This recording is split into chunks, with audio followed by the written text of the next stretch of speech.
I mean, Twitter famous, or X famous, I guess now. And everyone's sharing. And so Avi Yemeni there down at the bottom, he said, there's nothing more satisfying than watching a jihadi journalist who celebrated October 7th cry over Israel's masterful work.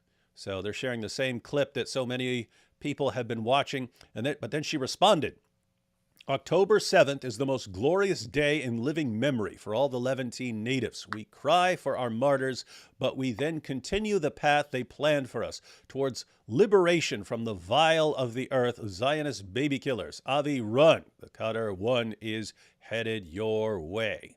So this is her. You might have think, oh, she didn't know what was going on October 7th. Maybe she just didn't know back then because information was limited. It was breaking. She's had a year now to understand what happened, and she says it's the most glorious day in living memory for certain people. Well, I mean, she probably is not talking about all of the brutal killings and all of the brutal, going from house to house and shooting people on site, and executing families point blank, setting homes on fire with people inside them, tying people up and then setting them on fire. Stopping civilian vehicles and shooting inside, killing everyone, shooting at the police, taking hostages with them to Gaza and raping them, mutilating others. And she's probably not talking about that aspect of October 7th. She's probably just talking about the whole freedom fighting aspect of it.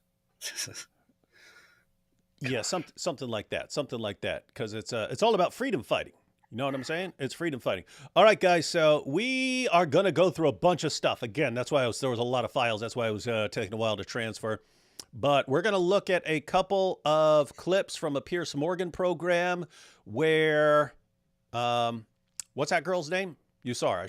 I pulled her up. I'm not familiar with her before. Elika Lebon. Okay, and there is, even though it was from a few days ago before Nasrallah was assassinated, she gave a really, really good rapid fire breakdown of the situation, what led up to the situation with Hezbollah. So we're gonna check that out. Then we're gonna check out a Newsweek article. We're gonna read a little bit of a Newsweek article that gives the background and explains why there are actual people in the Arab world, and especially Syrians and Lebanese and so on, who are celebrating the assassination. We'll see a couple of video clips of that as well. We'll eventually get into the Dawa wars, but first, AP. Yes. First, according to the Ayatollah Khomeini, we are on the second day of 4 days of mourning. There's 4 days left of mourning for Hassan Nasrallah. So, I mean, we have a show to do. The work doesn't stop because we're mourning. You still have to keep it up. But we are going to have a 30-second moment of silence. Oh, yeah. And that's going to be our mourning for the day. Okay, ready? All right, I'm going to start now. 30 seconds, everyone. 30 seconds of mourning.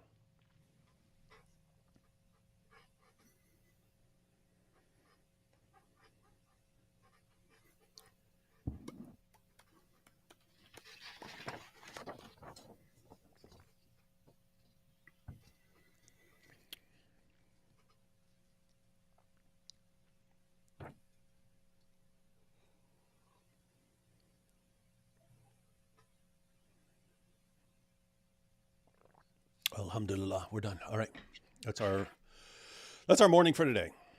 All right, wonderful. Okay, I'm glad we got that out of the way. That was painful. Yeah, that was pretty terrible. That was the worst thing ever. That was pretty much the worst thing ever. All right, so we're going to check out let's check a couple super chats real quick, and then we'll jump into this Piers Morgan clip. Let's see. Do you reckon Lebanese Hitler is dead, or did he actually find some refuge in Argentina? I think dead. I think that it's pretty clear that he probably fled to Argentina on a boat, disguised himself as a completely different person. Will probably turn up, I don't know, 50 years later in Argentina or something, just like Hitler.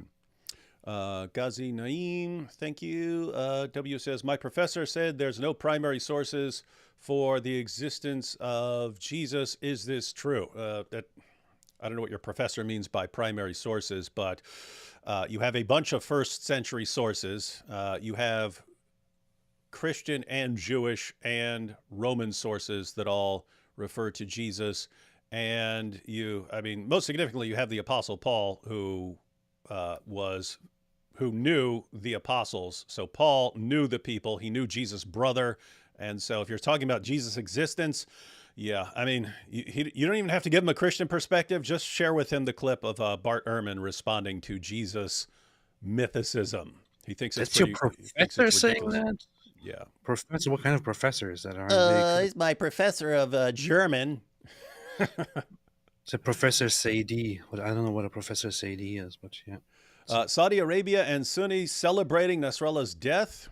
Yeah, we're gonna see some stuff. What do you? There is a lot of people in the Middle East are celebrating Nasrallah's death. Aside from them being on the other side of the current conflict against Israel, throughout the Middle East, in Gulf countries and in other related Arab nations, people really hate Hezbollah. People Yeah. don't like Hezbollah. People hate that organization. People hate Iran together with Hezbollah. So Hezbollah dying to them is a good thing, despite the fact that it's Israel doing it. It's And, yeah. and this is a good opportunity for people to learn why, for people to learn a little bit more about what's going on over there, because there's a reason they hate this. So, even though you've had Sunnis and Shias against each other for a very, very long time, and so there would always be suspicion, there would always be a high level of suspicion, even if they had a common enemy like the Jews or something like that. Um, that changed quite a bit with the Syrian civil war, where Hezbollah was helping kill Sunnis. So people who, didn't have a favorable view of Shias in general had a really, really, really negative view of Nasrallah for helping kill so many.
Soon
problems. And so they do not like him. They do not. They really, really do not like him. They do not. Now you have someone, a man after AP's own heart. Primacier says her crying always gives me life. Hey, if you wanted to do that, AP, show like a barren desert, and then play her, and then when she starts crying, then show like flowers springing up. Do that. That kind of giving life with tears. That's I just posted on my Twitter the last thing that I posted. I turned her the moment where it turns to her and she starts crying, going like this. I turned it into a GIF and posted it. that's going to be a classic GIF. It's quite popular now. That one Jewish girl says they better not kill my boo Abu Ubaidah. They won't. It shall never happen. Watch. Sheikh Mike Wingelings, you kuffar say Daily Wire is psycho, but AP is the one who can't stop laughing at women crying. Another attempt at deceiving the Ummah. Say, I was saying that right before the show. I was like, AP, you're the real psycho here. People talking about me. I learned to control myself. Paracharacter. Oh, that's a super sticker. Thank you, Moo Joe. And from Muhammad Hijab, part-time stripper, Dr. Wood, would you please explain the ontological argument for us shirtless non-philosophers? Not right here. Ontological. There's a reason certain arguments aren't nearly as popular as other arguments, like the design argument or the cosmological argument, the moral argument. Those are the design argument, the cosmological argument. Those are really, really easy to understand. As soon as it's pointed out to you, you're like, oh, okay, I get the argument, whether you agree with it or not. Moral argument, slightly more difficult than the cosmological or design argument, but still pretty easy to grasp. And then you get into certain other arguments, and they're really, really, really, they can be really difficult to understand. And it seems like there are word games going on. But the plus side is some philosophers think it's like the strongest argument in terms of like it would prove a greatest conceivable being type deal. But there are variations of it. The ontological arguments are usually related to we have a concept of God, but the concept of God is completely different from all other concepts. And so the classic example is Anselm. Anselm, he said, our concept of God is the concept of a being than which a greater cannot be conceived. And so, but he points out, if you have a concept of a being than which a greater cannot be conceived, then you only have a concept of that being as existing. Because if you had a concept of a being that's that great but didn't exist, that wouldn't really be that really wouldn't be. So the idea of various versions of the ontological argument is that there's something completely unique about the concept of God, and their explanation is that because it's a necessarily existing being, and that's why the concept is so different. Anyway, if you ever want to discuss that, I could get someone on there. Plantinga has a completely different version of the ontological argument based on the concept of a maximally great being. But we have a topic, and it would be a lot to go into something like that right now.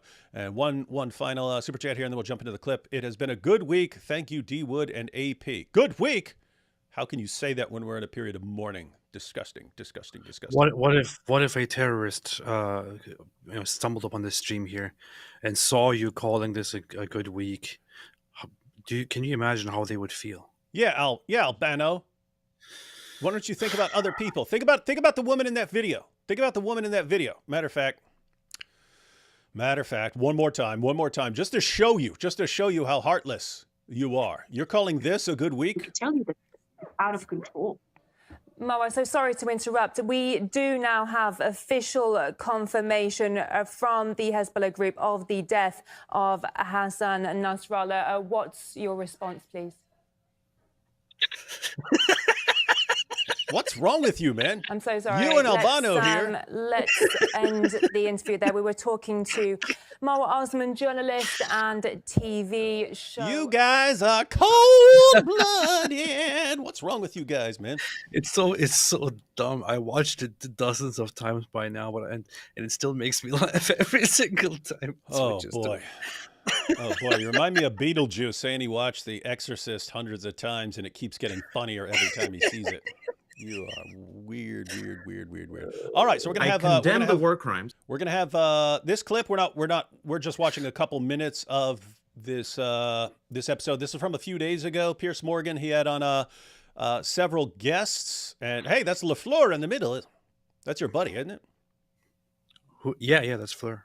Yeah, that's Fleur, and then two anti-Israel guys, and then so the background is, as always, Pierce says, do you condemn this? Do you condemn this? And this guy said, yes, I condemn everything, but of course, mainly Israel. And then he asks the pro-Israel women if they will condemn Israel for what it has done. And she launches into a response here. This is just kind of introduction, because then we want to get to what she's saying about the about Hezbollah. I condemn the war crimes. I condemn Hezbollah launching rockets. That's a war crime. I condemn Hamas launching rockets. That's a war crime. Do my panelists condemn the occupation, Israel's killing of civilians, and the war crimes it is committing in Gaza and in Lebanon? Who is this guy? Some dude. Some dude. You really want me to look it up? Because I can look it up. I don't know. Oh, wait. I can tell you right now. What? By the way, shout out to Fleur there in the middle, the left one of the two women. She's fantastic, wonderful person. Deputy Mayor of Jerusalem. So the name is Fleur, right? Fleur. I keep saying LaFleur because that was the guy's name in Dodgeball. He kept saying LaFleur. No. Her name is Fleur Hassan Nahum. She is of Sephardic and Arab origin or something. Yeah. Okay, so the panel here, we're not even watching. We're only watching. What'd you say her name is? Elika? Yeah, Elika. Not and Elika. Let's see. So pro-Palestinian activist Aaron Matei, special envoy for the foreign minister. Okay, that's Fleur, and pro-Palestine commentator Wajahat Ali. I'm not sure which one. I'm not sure which one that guys. Okay. That's Wajahat. I remember. Yeah. All right. Everyone, get ready, cause this lady spits hot fire. Okay. To the panel. Well, let me ask Elika Lebon. Do you else? condemn that? I condemn everything that has been caused by the jihadists, and this is not my opinion. This is based on causal reasoning. You kidnap people and you take them to a different place. What other option does a sovereign nation have but to return its citizens? What else? There's only two options here, right? You either release the hostages or they have to come and be rescued. So the fact that Hamas has stubbornly refused to return these hostages means that Israel has no other choice. And so what you're looking at here is Hamas persistently putting the Palestinian people in a position to be slaughtered in this way. And you know what else that's so much worse than that? When people keep coming up with these numbers, 41,000 people killed. Why? Why are 41,000 people killed? Okay. Why is it not that 41,000 people in Israel have been killed despite all of these attacks? Because Israel invests in protecting its citizens. What does Hamas do? Hamas starts a war and then hides in its terror tunnels, okay, and leaves its civilians, its children vulnerable above the ground to be exploded like cowards hiding in tunnels. So yeah. Agree so far? She's killed cowards. I can see it in Fleur's face. She's yeah. Fleur's like, that's my girl. You said she's a lawyer? Yeah, Elika, she's an attorney. Attorney. Yeah, British Iranian attorney. Man, she would be brutal in court, firing off like that. She went viral. I think she wasn't very I'm not entirely sure, to be honest, but after October 7, she started publishing videos on X and other platforms where she was basically cutting through the BS and talking straight and in a very sharp way great points about the conflict, and she started exploding in popularity since then. I remember that she had probably like the quarter of the number of followers that she has now. That was really so that's how she started blowing up. And we'll see more why she's been blowing up right now. I agree 41,000 is an awful number. First of all, we haven't separated the combatants, but we know that children have been killed, and the children have been killed because of Hamas.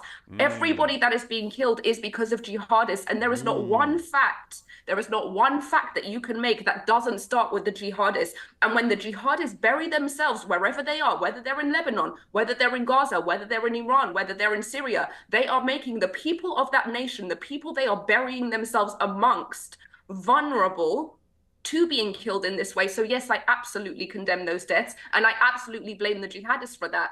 And first of all, it is. I mean, it's such a simple point that so few people on the free Palestine side seem to they just don't get.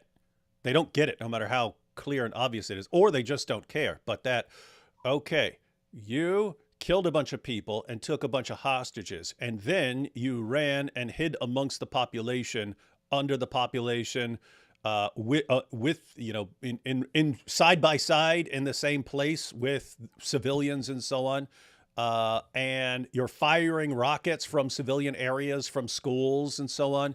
You're putting your bases around places of worship and so on, and what is Israel supposed to do? Are they supposed to go get their people or not? You're not giving them back, therefore they have to go get them, but it's going to be bloody because you're hiding amongst civilians.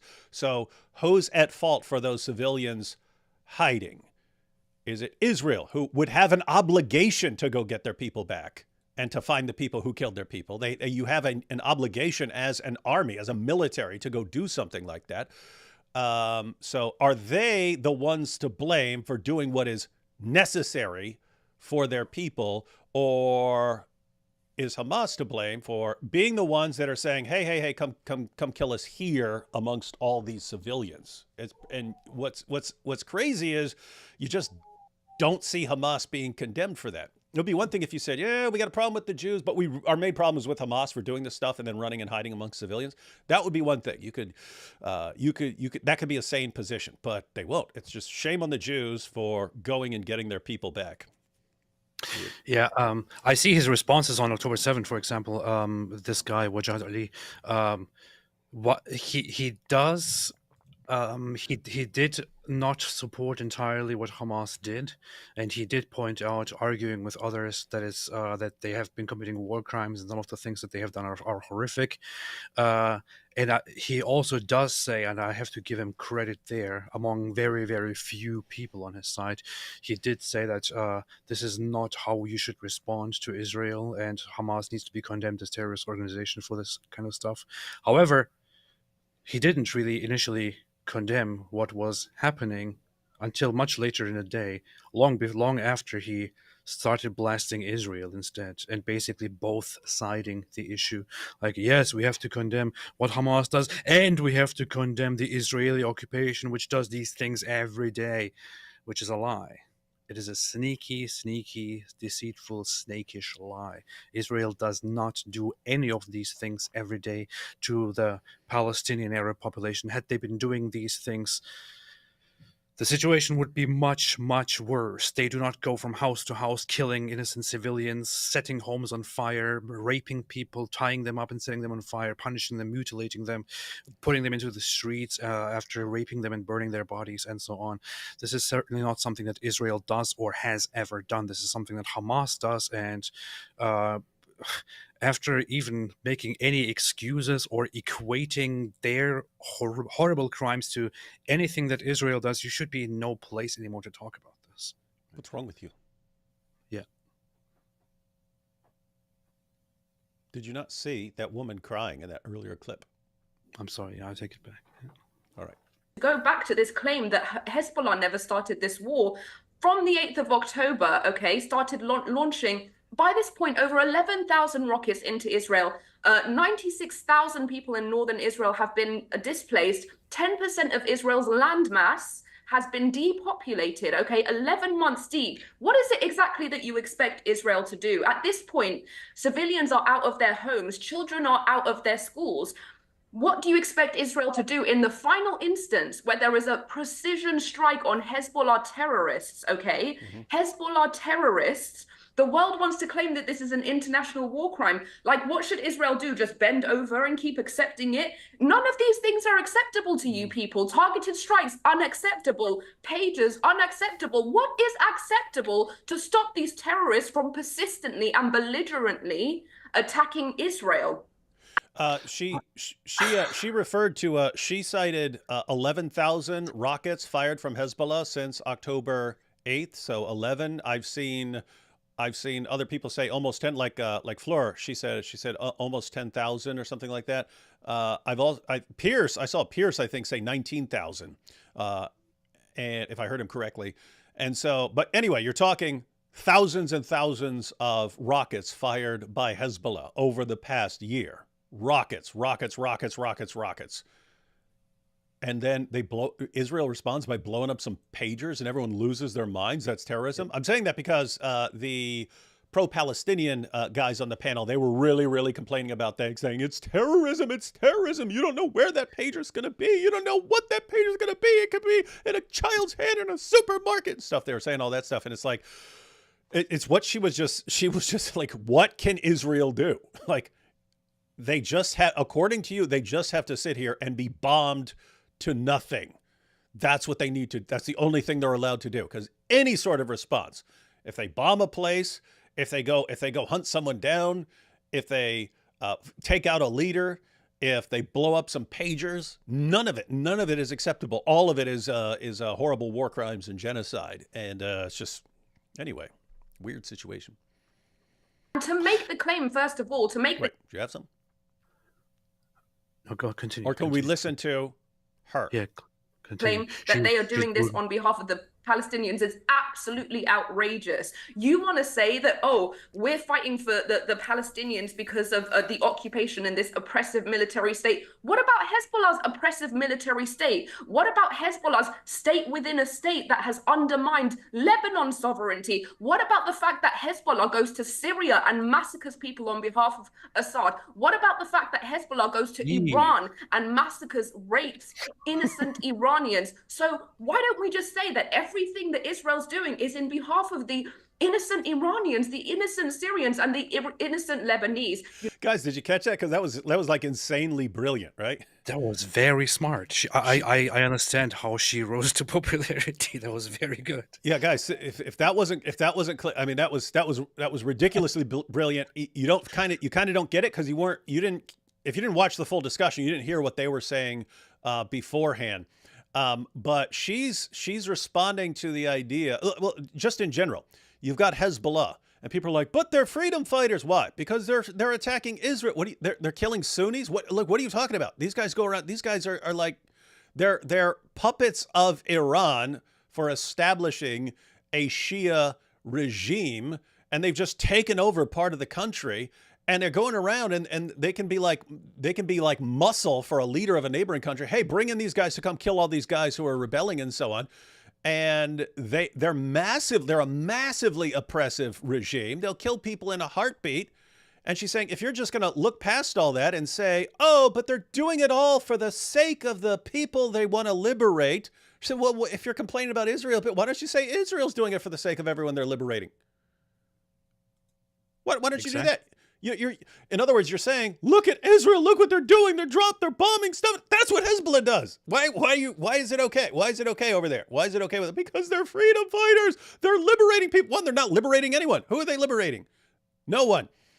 They're protecting the Assad regime and things like that. They're doing stuff like that, but they're killing tons of Sunnis. They'll kill Christians in a heartbeat if the Christians get out of line. This is all the stuff they'll do.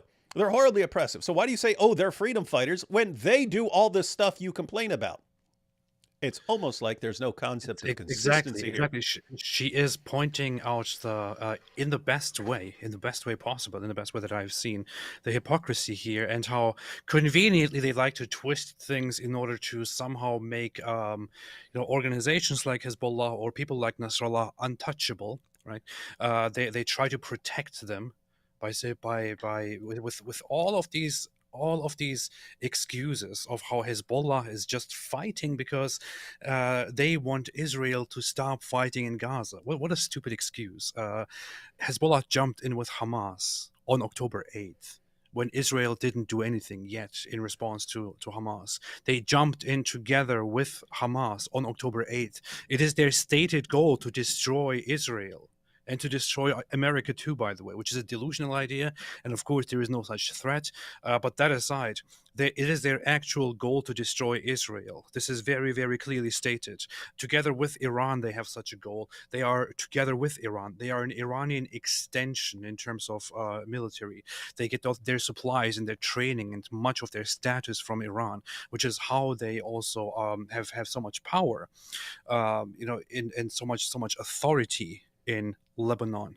But they are a group that is oppressive. They do oppress Lebanese people. They oppress non-Shia people. They oppress people in Syria. They oppressed people in other countries. They have conducted terrorist attacks in multiple different countries. And yeah, let's not even talk about Iran. This is good. I keep looking at Fleur's face because she's very proud of her, and she's just, yes, keep going.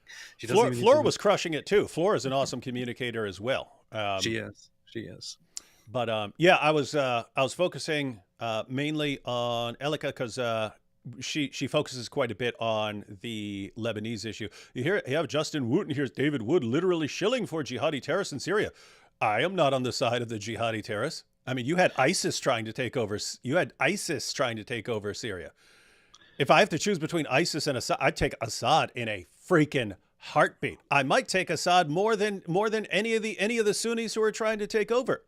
I'm pointing out what Hezbollah is, and as far as the regimes, this is what Islam does historically over and over again. We've talked about it a million times. Islam puts you in a position where you have no good option, and you have to try and pick the least terrible option.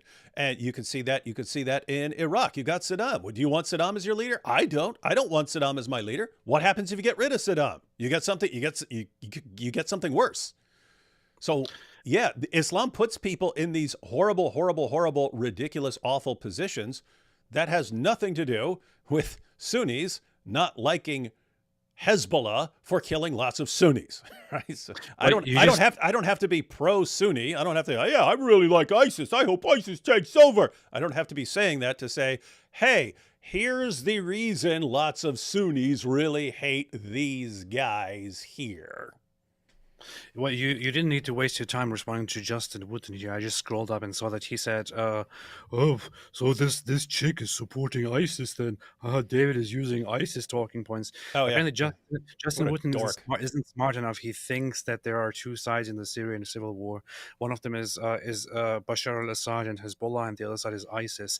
I would recommend Justin here, since you don't know anything at all about the world, to check out a map of the Syrian civil war. And also to, a little bit inform yourself about the history of it. It didn't start out with ISIS against the Shia and secular government. It started with Sunni rebels who are not part of ISIS, who I would not support, but who are against ISIS and who have been fighting against ISIS. They started out rebelling against Bashar al-Assad, rightfully so. I have to say, and his Shia allies like Hezbollah, and Hezbollah has been committing atrocities in Syria. In Syria currently, ISIS is not on the other side of the fight. ISIS does still hold very small strongholds, very small parts of Syria in this current civil war, but the fight has been mainly between the so-called Free Syrian Army and the Syrian secular government. See, there he's saying AP shilling for ISIS. This guy's either a troll, just rage He baiting, might be or a troll. He might just be a or he dumb, doesn't, or he dumb doesn't, troll. or he doesn't care. Because I mean, if after this point, after this clarification, you still think there's ISIS there, then you might just be mentally ill. I don't know. Yeah, and so what you have, guys, is you will end up with chaos in lots of these countries unless you just have a brutal dictator who crushes everyone. But then you'll have people rise up against the dictator, and you'll have those people saying, do we really want to be under this awful dictator? No, look how he oppresses us. Okay, let's rally and start a fight with him. And people could be sympathetic to that. Yeah, he is a horrible dictator. Yeah, people do need to rise up. What you end up with is a bunch of Sunnis and Shias killing each other, and then you end up with people who are caught in the middle, who are just trying to, okay, there's no good option here, but what is the least terrible option for us? Anyway, that's what Islam keeps doing. That's what Islam always wants to do. Put you in a situation where you have no good options. That's what they're doing. That's what they do with Israel. No good option. You either let them take your people, or you let them exterminate you, or you go in and fight, but you're gonna end up killing a lot of civilians, and they're gonna rally people around the world against you and say how evil you are. There's no good option. There's no good option. And so what Bashar al-Assad did, look, I am all against Islamists. I am totally for a secular government instead of an Islamist government. But I have always drawn a line. I would never support China's treatment of certain ethnic Muslim groups and so on. I would not support such a thing if any other government did something like that. What happened in Syria is that the Syrian Sunni rebels, they did want to rise up and overthrow Bashar al-Assad for his corruption and his dictatorship and so on. However, his response to the initial, protests even was an extremely brutal one. He very, very quickly turned it into brutal, violent suppressions of directly shooting at protesters, shooting at rebels, immediately pulling the army in and causing massacres, just as the Islamic regime does in Iran. He used chemical weapons against his own population, against the rebels inside Syria. He gave a call to Putin and called Russia into the country to conduct airstrikes against the Sunni rebels and so on, when he should have taken the memo and just stepped down and moved away. But this is just the tyranny of these Shia elements in the Middle East, like Iran, Hezbollah, and also Bashar al-Assad, who is not really Shia in the best sense. He follows this weird esoteric Shia religion called Alawi. But they have this whole sentiment of, oh, we are resisting, we are just resisting, we together, we are the axis of resistance. And their resistance basically consists of indiscriminately killing everyone and trying to oppress everyone and trying to assert their own power over the entire region. This is basically what they're doing. That's not the good alternative to the Islamists. Yeah, there is no good alternative. I mean, there are good alternatives in the world, but as far as what's there now, there's no good alternative. Alhamdulillah. Know why you don't say that? Because it sounds absolutely ridiculous. It is a red herring. It is a red herring to claim that Hezbollah is acting on behalf of Palestinians when what they're doing is exactly what they said in their charter, which the Islamic Republic created them for, which is to create a second Islamic Republic in Lebanon and to destroy Israel. That is their goals. It is time to be honest about that. And so that was our first sort of monologue where she got to say a bunch of things. Then there's tons of arguing back and forth and so on. And then she broke down. She broke down Hezbollah. Yeah, she broke down. She broke down and cried. No, she broke down the history of Hezbollah. So here we go. So the entire arguments that are being made here are based on revisionist history. That's first things first. The even way that you frame Hezbollah as the victim, as the non-aggressor, to where you frame Israel as escalating despite Hezbollah's repeated history of aggression, okay? First of all, the way you even describe Hezbollah's inception is wrong. Let's talk about Hezbollah's inception, which was after the 1979 revolution. Let me finish. After the 1979 Let me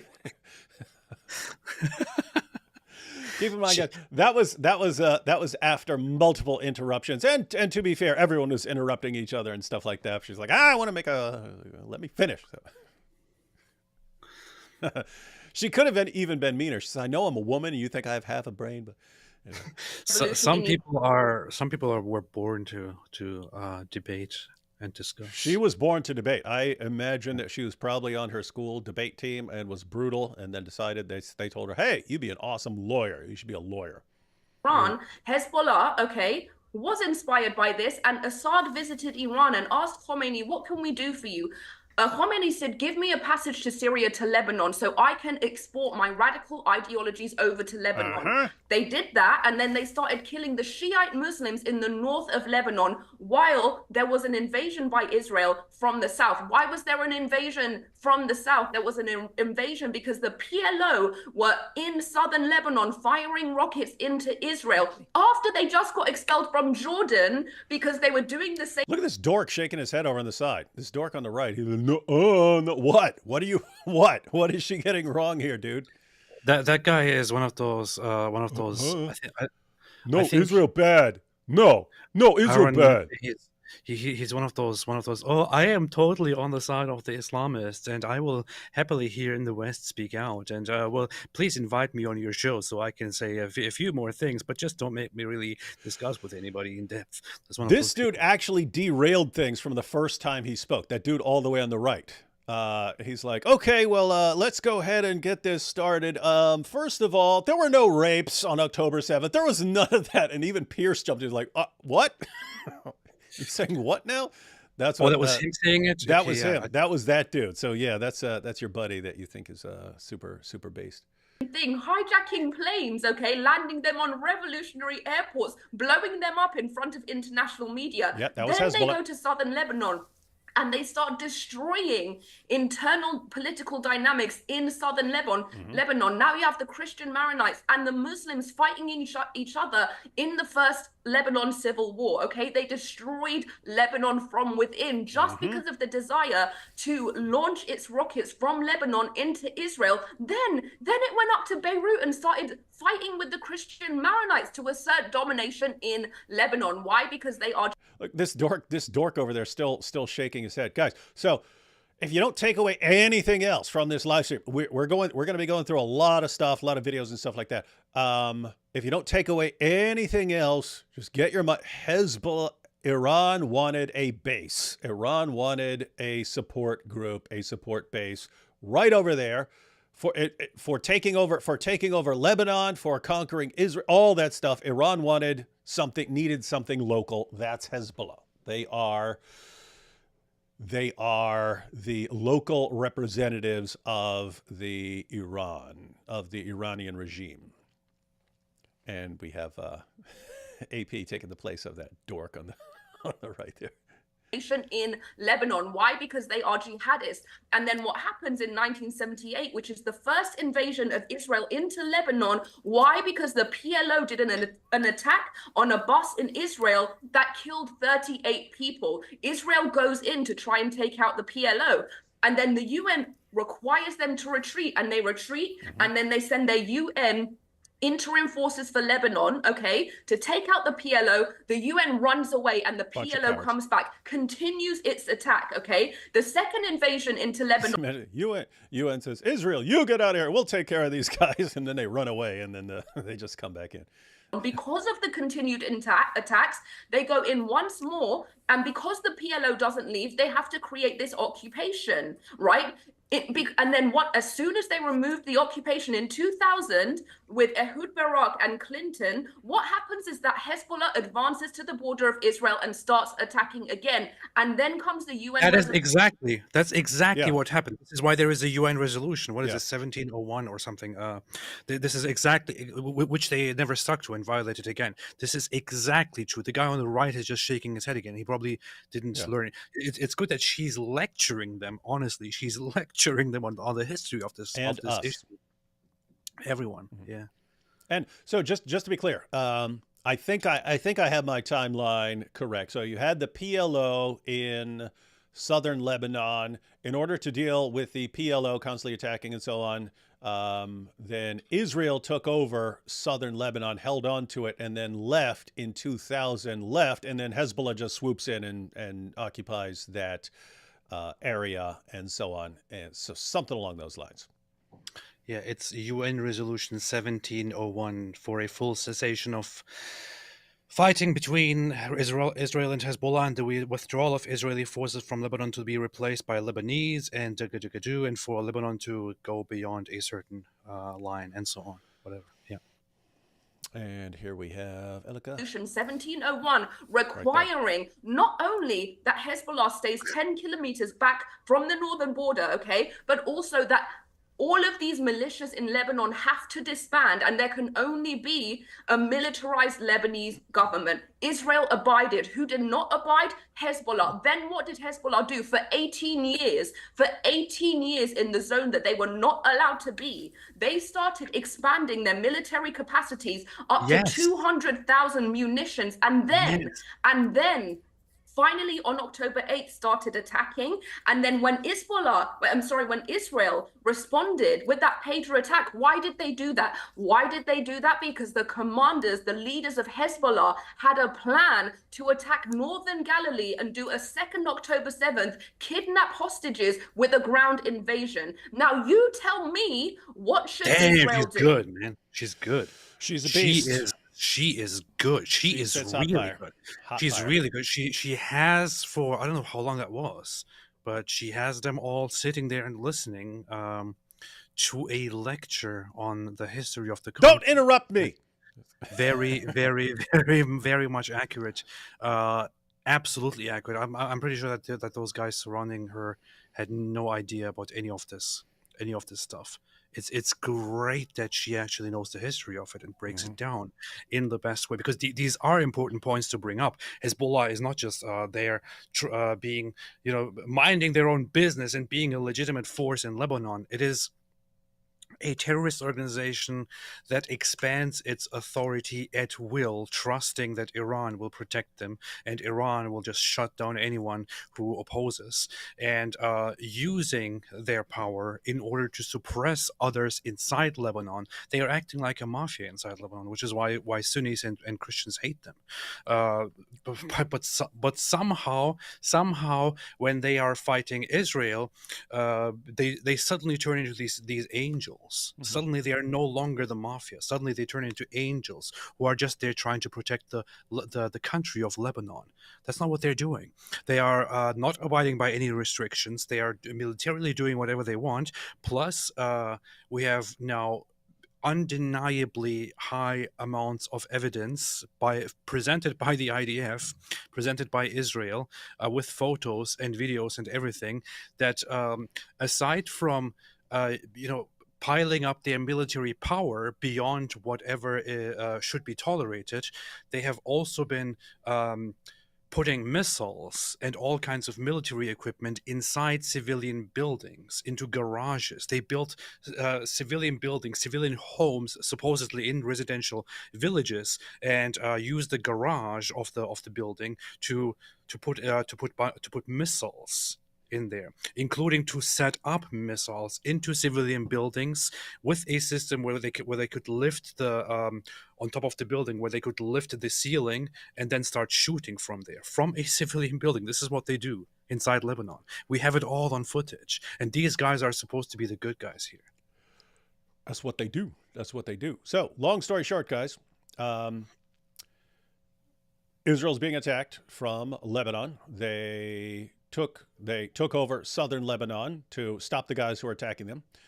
UN jumps in and says, "Hey, we'll get this under control. We'll get this under control. Israel, you agree to get out of here, go back to Israel." And Hezbollah will agree that they're going to stay, 10 clicks away and so on, and they're not going to be down there and so on. And so everyone says, "Okay, we accept this. We accept this deal." Israel backs out of Lebanon, goes back to Israel. Hezbollah breaks the deal over and over and over again. And then there are never any repercussions for them. Israel's just supposed to put up with it and the rockets and everything else forever. And if eventually they say, "Look, if no one's going to hold these guys accountable for what they're doing and breaking every deal that anyone that they ever agreed to, fine, we'll take care of it ourselves." And then, what? You're actually making them stop? How dare you? Wild stuff, man. The funny thing is, what needs to be pointed out again is that she made that point too. I mentioned it several days ago when we were live. People are always reacting to casualties, to injured and dead people and their high number in Gaza and in Lebanon, for example. When Israel carries out a precision strike in southern Lebanon or in the Shia neighborhood of Beirut, south of Beirut, you have dozens of injured people, you have several dead and so on, and then people start complaining about how many people are dying and how many people are injured. The other side is firing at Israel all the time. Hezbollah is firing at Israel all the time. They are firing on civilian, into civilian cities, into towns, into villages. They are firing unguided missiles. They're just randomly firing. Whatever hits a target is good. Thousands of them. Whatever kills somebody, whatever kills something is good. Whatever causes any harm or damage is good. In the end, they don't end up killing anybody, but to their own people, they report, they say, "We have struck a significant target and have crippled Israel." But the reason that you don't get high numbers of deaths from inside Israel is not that the other side is not shooting and firing and bombing. Why is it? It is that Israel has established, because of the constant firing, extremely solid defense systems and shelters for their own civilian population. Why do they protect their own people? Because they care about their own people and because they care about life, not about death. Did you catch that, guys? Because that's an important point that actually came up in that Piers Morgan discussion, that panel. You say, "Oh, look what Israel did to Gaza. There are places that are just nothing but rubble." Like, that's what Gaza and Hezbollah try to do to Israel. Israel just has better defense system because there's more of an emphasis on protecting their people. If Gaza was actually concerned about protecting its people, one, you could just not keep attacking Israel.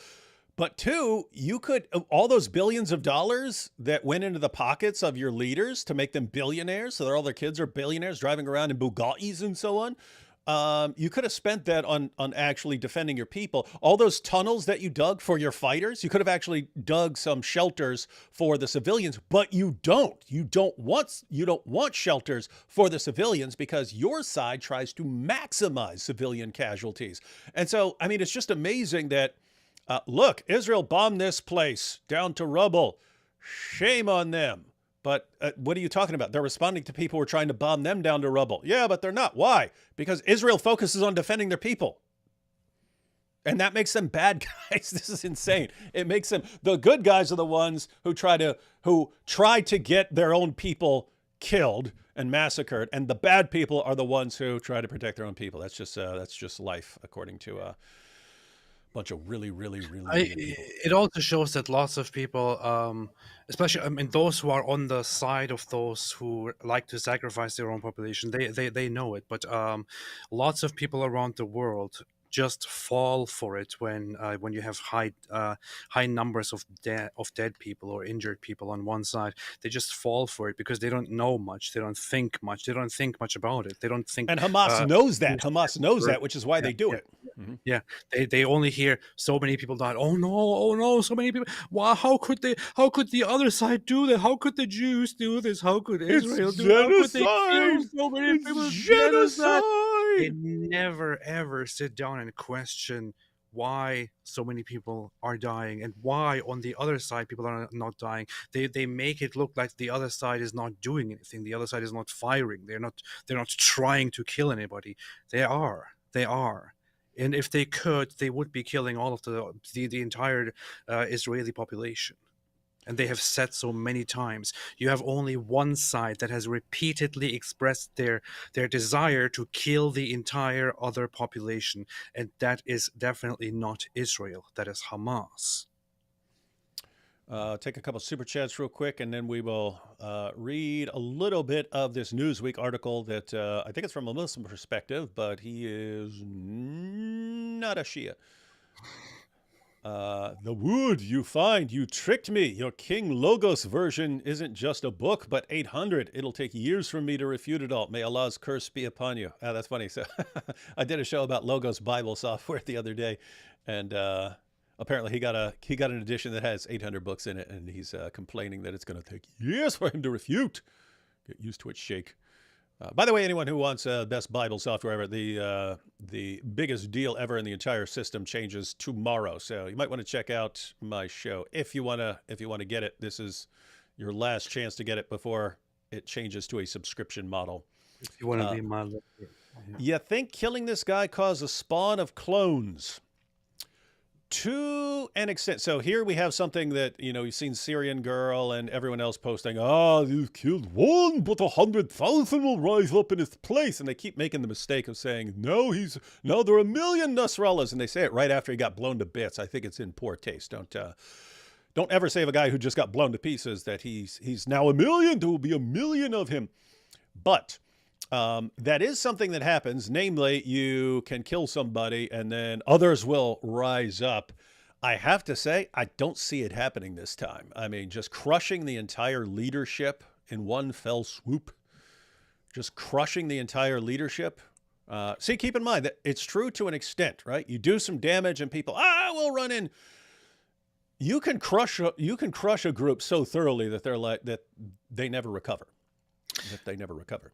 They did declare a new leader. Hezbollah did declare and did their new secretary general. Good luck their to new him. Leader. His name is Hashim Saifuddin. Better Hashim than me. Hashim Saifuddin, which is a terrible choice. Not a good name. Hassan Nasrallah stuck well. Yeah. Nobody cares about Hashim Saifuddin. Get a better name, dude. Hope he dies soon as well. What's wrong with you, man? What? You always hoping everyone dies. I'm hoping everyone changes their minds or gets caught or something like that. And you're like, no, they don't need to die. But let's face it, that is what's going to happen. That's what's going to happen to that dude. He's either going to rein his jihadis in and say, oh, let's just focus on the future and not right now and dial things back, or he's going to be assassinated tomorrow. It would be good for him. Just imagine how it must be right now, living as the new leader of Hezbollah. The constant paranoia, the constant fear, the constant oh no, I shouldn't step out. What if somebody reported? What if somebody saw me? What if somebody snitched on me? What if a missile explodes? That is not a comfortable existence, guys. That is not a comfortable existence right there. So that is true. That guy has a sucky life. Whoever's taken over leadership of Hezbollah right now has a really, really bad sucky life ahead of them. Yeah. Apparently, the Israel got the information, the intel on Nasrallah arriving at the headquarters at that time from an insider connected to Iran. So it was apparently, as it looks, an Iranian insider who tipped off Israel and gave them the crucial intel of Nasrallah arriving at the scene. Mm-hmm. So I think that's in one of the video clips or in the article that we're checking out. But yeah, that's just adds much more paranoia now. Yeah, and other guys, you catch that? There are so many people that hate Hezbollah in Syria and who want Israel. There are people who've been sending messages to Israeli leaders thanking them and so on, but that's a rough place to be at. You're in a country and a bunch of people want you killed. It's already enough that you have, Israel's pretty good at taking out particular targets. And so it's already bad enough for you that you have Israel hunting you, but you have a ton of people who already hate you in your own country because all the people you killed and all the people you oppressed. Not a good future for this guy. Let's see. The one gamer says, speaking of mourning, my 14-year-old Pomeranian died on Friday. It hurts because I remember the day he was born. He was from a litter of the older ones I had been around for most of my life. I actually thought about that when my wife, she got a poodle. Pretty much my least favorite animal in existence. Maybe bed bugs. Bed bugs would be worse. I have had bed bugs a couple of times. In like 3 times in hotels. I just got chewed to anything. Anyway, that's probably my least favorite creature. Poodle, definitely bottom 5 of the worst creatures ever. Anyway, I was thinking about that because she got him when my youngest son is 5. And I'm thinking, this thing's going to die when it's 12 or 13 or 14, maybe. But that'll be like, that dog will have been around almost as long as my kid can remember. So, yeah. That's pretty sorry about your loss. Sorry. Somebody Dogs said are cool. Elika would who said that? Somebody said You need to get her on your channel. I messaged her earlier. Tell her you want to start a weekly show. No. Some LJG said Elika would absolutely make Cenk cry like a baby. I was just Can you imagine? Okay. All right. Let's just think about this. It's a genocide. What is this? What's wrong with you? What's wrong with you? That one. That needs to happen, man. Elika versus Pierce. Cenk totally needs to happen. Pierce. That's what everyone wants to see, Pierce. We all want to see Elika versus Cenk. And not because it would lead to any fruitful conversation, but because it would be an absolute humiliation that is long overdue, and the guy just deserves it at this point. Man. Absolutely. My boyfriend will debate you under an emir. I'll be watching. Oh, you got to do that in Ali Dawa's voice. My boyfriend will debate you under an emir. It is done. And you know what? I'll be watching. Yakov here. You should revert to Islam and be a Islamist. So we shall. Kay here says, David, did you ever watch 2 Girls, 1 Cup? No. It's a heartwarming movie about the importance of friendship, care, and sharing. It's Mojab's favorite movie. Wallahi, it is. No, never seen one. I don't like heartwarming movies. This is not meant to be a serious comment, I think. So Yeah, I know. I'm just wondering what kind of weird movie that is. It's not even the 2 movie. Girls, 1 Cup. It's not even the movie. Don't look it up. Don't say it again. I'm not going to look it up. Okay. Hey, pervert. Quit posting pervy stuff here. I have good reason, namely AP suspicion, that you're spreading some weird stuff. Nancy says, the main reason for October 7th, in my opinion, was to release Jew haters from prison to continue their Islamic caliphate. No other reasons, not for a 2-state solution and not for peace. The 2-state solution is a hoax that the West has bought hook, line, and sinker. As far as Hamas, you could say Hamas wanted to take hostages to exchange to get their prisoners, Hamas prisoners, out of Israeli prisons. The bigger picture is, Iran's involved in all of this, and you had the Abraham Accords, you had multiple nations agreeing more and more to diplomatic relations with Israel. Iran's looking at this and going, we got to disrupt this whole thing right now. So you could say what Hamas wanted. You could also point out that what Iran wanted. This is true, and Nancy is correct here. Hamas does not care about a 2-state solution. They don't care, and their supporters in the Middle East also don't care for a 2-state solution. That is not their aim. Hamas would agree, as they said at some point, for a temporary 2-state solution. That is, eventually they put in this policy even into their so-called updated charter, which is just a complete hoax. They said they would accept a provisional state alongside the 1967 borders, but they would never give up the ambition to take all of the land as is written in their charter, all of historic Palestine, and entirely remove the illegal Zionist entity which has no right to exist. So this is their goal, and that together, of course, also comes with eradicating the Jews and building their caliphate, which is also their goal. Such groups should not exist and should be entirely eradicated or locked away. There's no other way.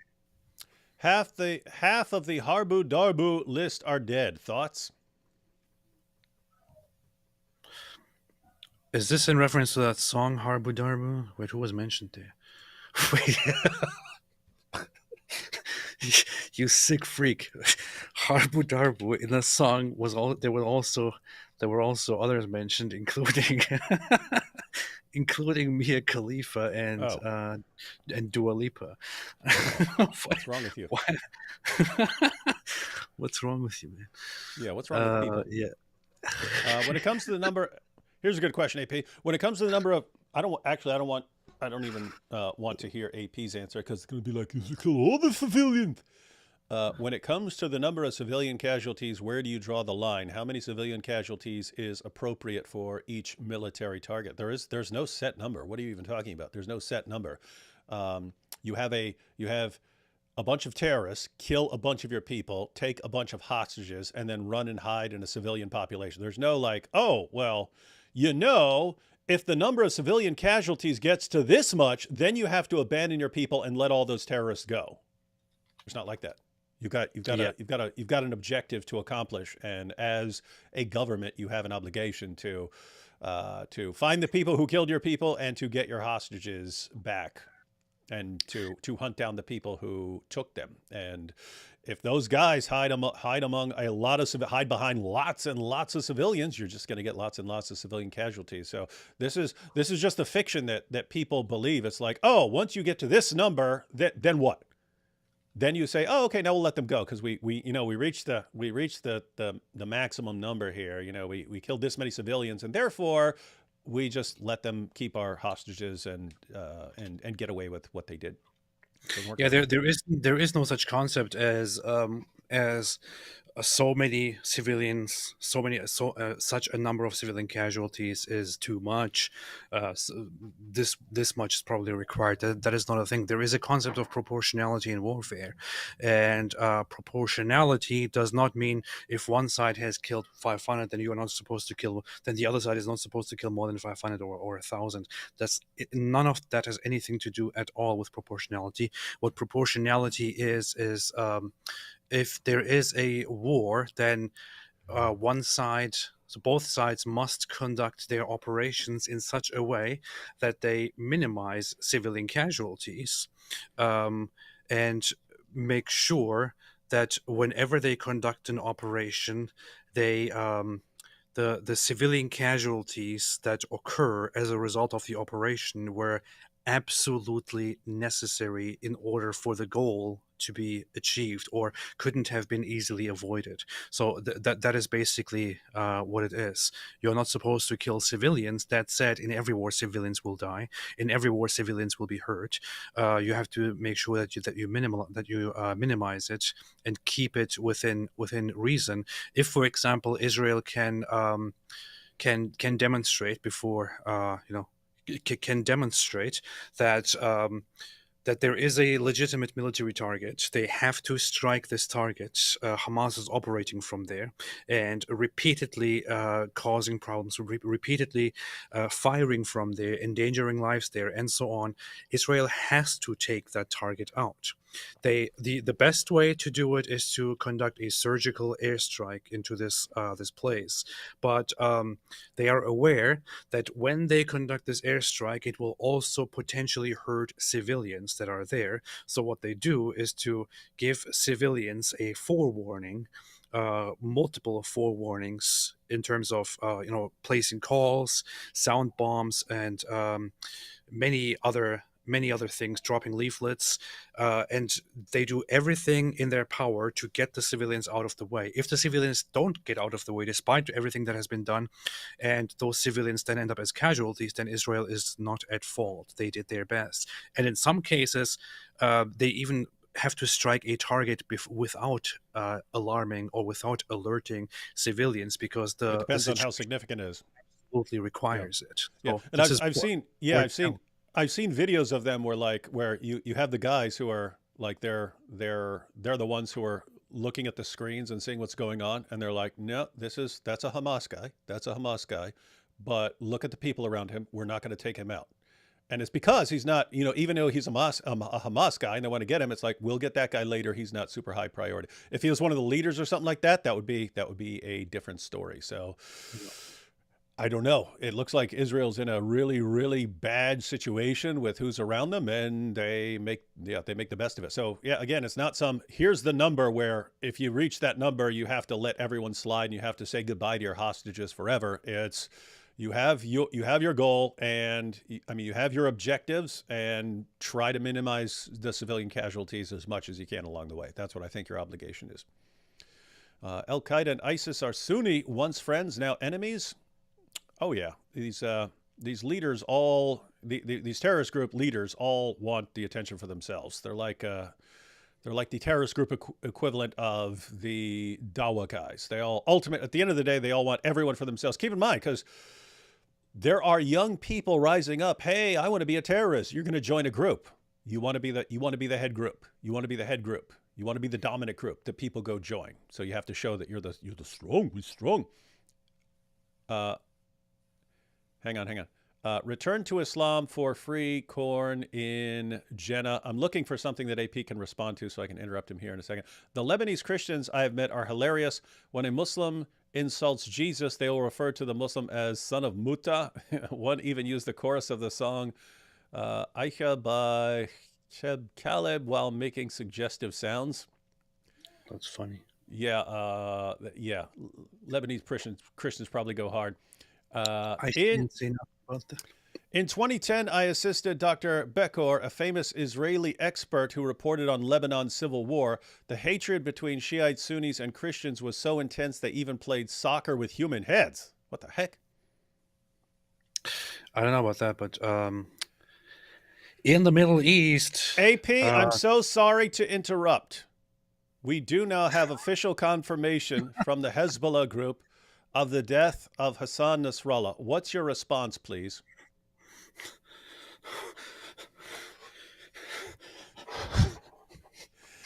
You, sir, are a heartless monster. What's wrong with you? Yeah. It never stops being funny, man. You are messed up. And Tarun here. Kay, but on a serious note, what you think about my channel? I don't care about veganism. Tarun, your channel is the veganism of YouTube channels. Take that exactly how we meant it. All right, guys, just wanted to read a little bit of an article here. It is by, I think, a Sunni Muslim, but wanted to just give a little background because it was good that Newsweek actually put together this. So we'll just read through. I'll just read through this kind of quickly. So this is again Newsweek. Mohamed Aleza, actually former member of the Jordanian Senate. Not sure who that is. Why the Arab Street is celebrating Israel's killing of Hezbollah chief Nasrallah. Opinion. So this is Newsweek, and this is from today. He says, if you look at the comments section, at the comments on social media since it was announced that Hezbollah Secretary General Hassan Nasrallah was targeted and possibly killed in an Israeli air raid on his compound in Beirut, or Beirut, as Mohammed Hijab says, you will find that the overwhelming majority of people posting from Arab and Islamic countries are positive. They're positive about the attack. Many go beyond that to outward gloating, talking about people in Arab and Muslim countries. There are videos of people handing out sweets in the streets, and an overwhelming sense of joy at what looks like the end of Hezbollah as we know it, as Israel continues to target its commanders. To those unfamiliar with, we'll only read a few paragraphs, but this does give a little background here, and wanted to get a couple different perspectives on this.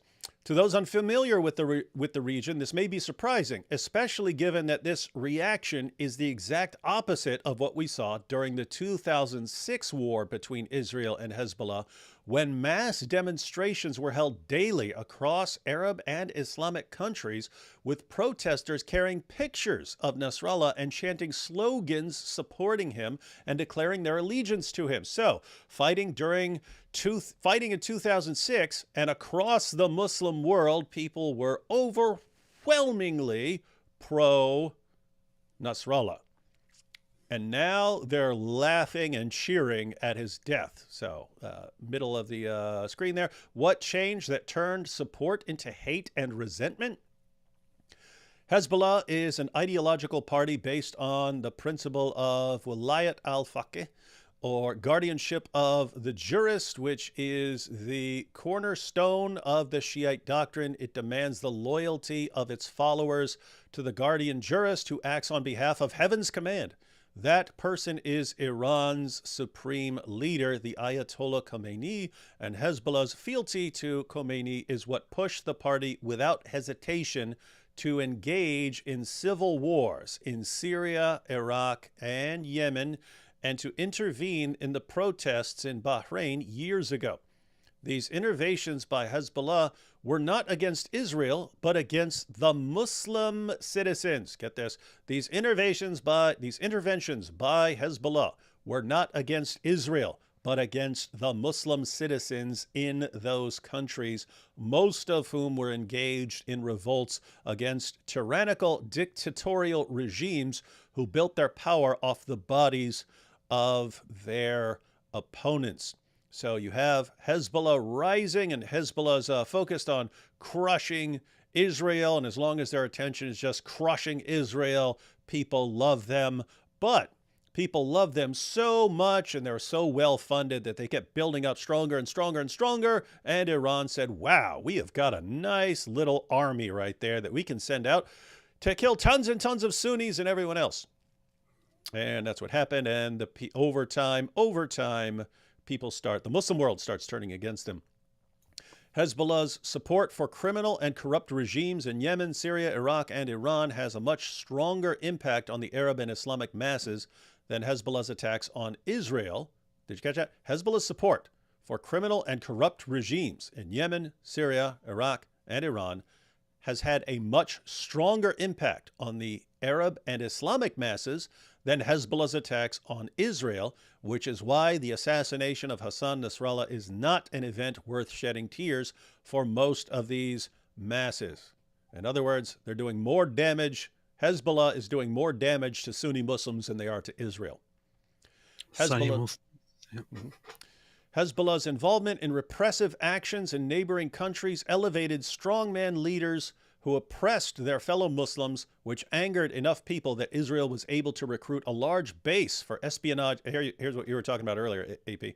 Hezbollah's involvement in repressive actions in neighboring countries elevated strongman leaders who oppressed their fellow Muslims, which angered enough people that Israel was able to recruit a large base for espionage missions, one which undoubtedly helped in carrying out successive assassinations of Hezbollah's leaders, the last but not least of which was the assassination of Nasrallah. So they ticked off so many people that people would actually tell Israel where these guys are. So they're living in Hezbollah's in a nightmare situation. They upset so many people that people want them crushed. And here's the last part we'll look at.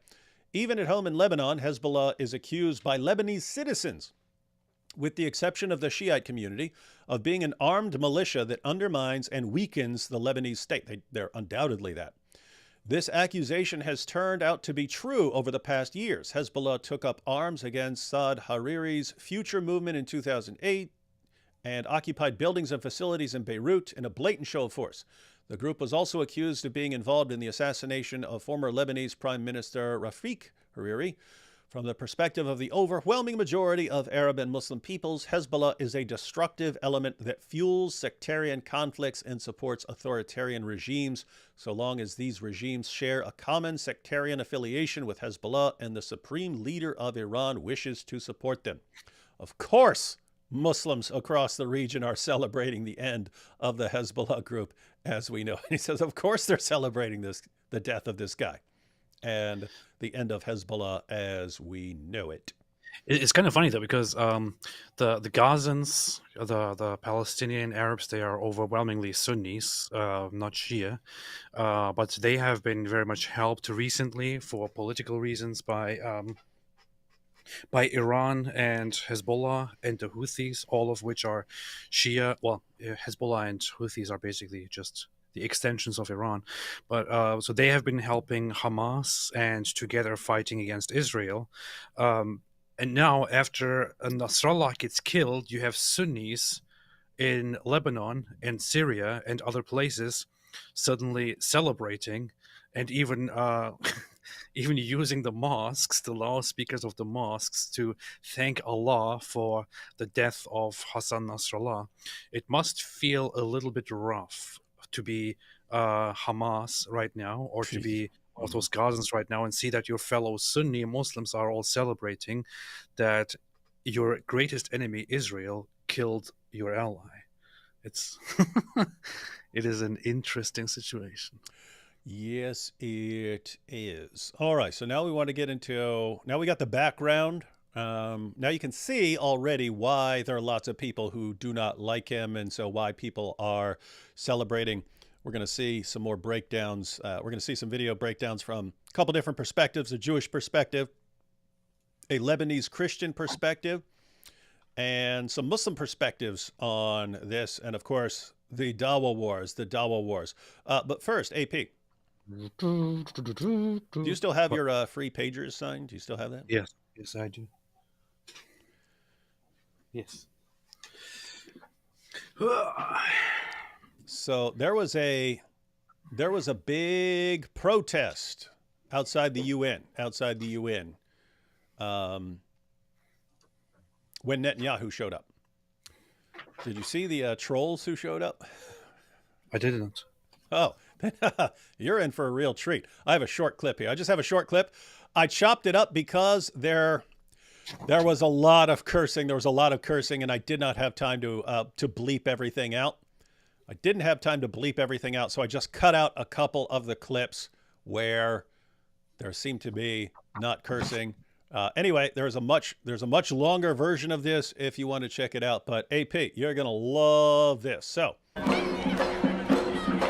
So that's over by Grand Central Station, which is the UN. You got to walk down a little set of stairs and stuff, and then you get to the UN. I've been there plenty of times. It's called the UN. Yeah. So you have this, AP. You see there's this protest going on? Mm-hmm. Okay. So you got this protest going on. Now watch. Check out the trolls who are around here.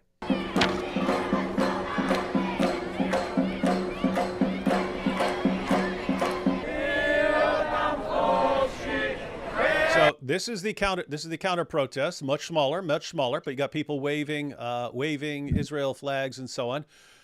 But watch what some of them are doing. There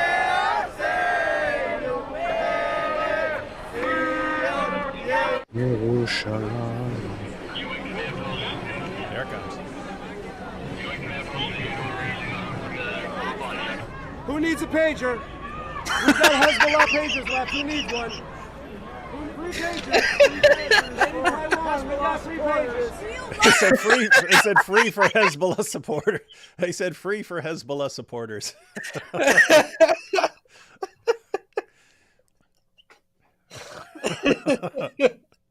Wait, and then yeah, you could tell right when I cut it because they're starting cursing. We've got Hezbollah pagers left. Who needs one? Free pagers. Free pagers. Made in Taiwan. We got free pagers. Made in Taiwan. That's so what? Yeah, so a lady comes up and swats, and then some cursing starts. So I went ahead and started it there. But these guys show up at the pro-Palestine, free Palestine protests, and they're offering free pagers. Free pagers. Oh man, free pagers, everyone. All right, take a couple super chats, and then we'll check out some video clips. I'll just leave that up on the screen for a minute. Let's see. Mutaman.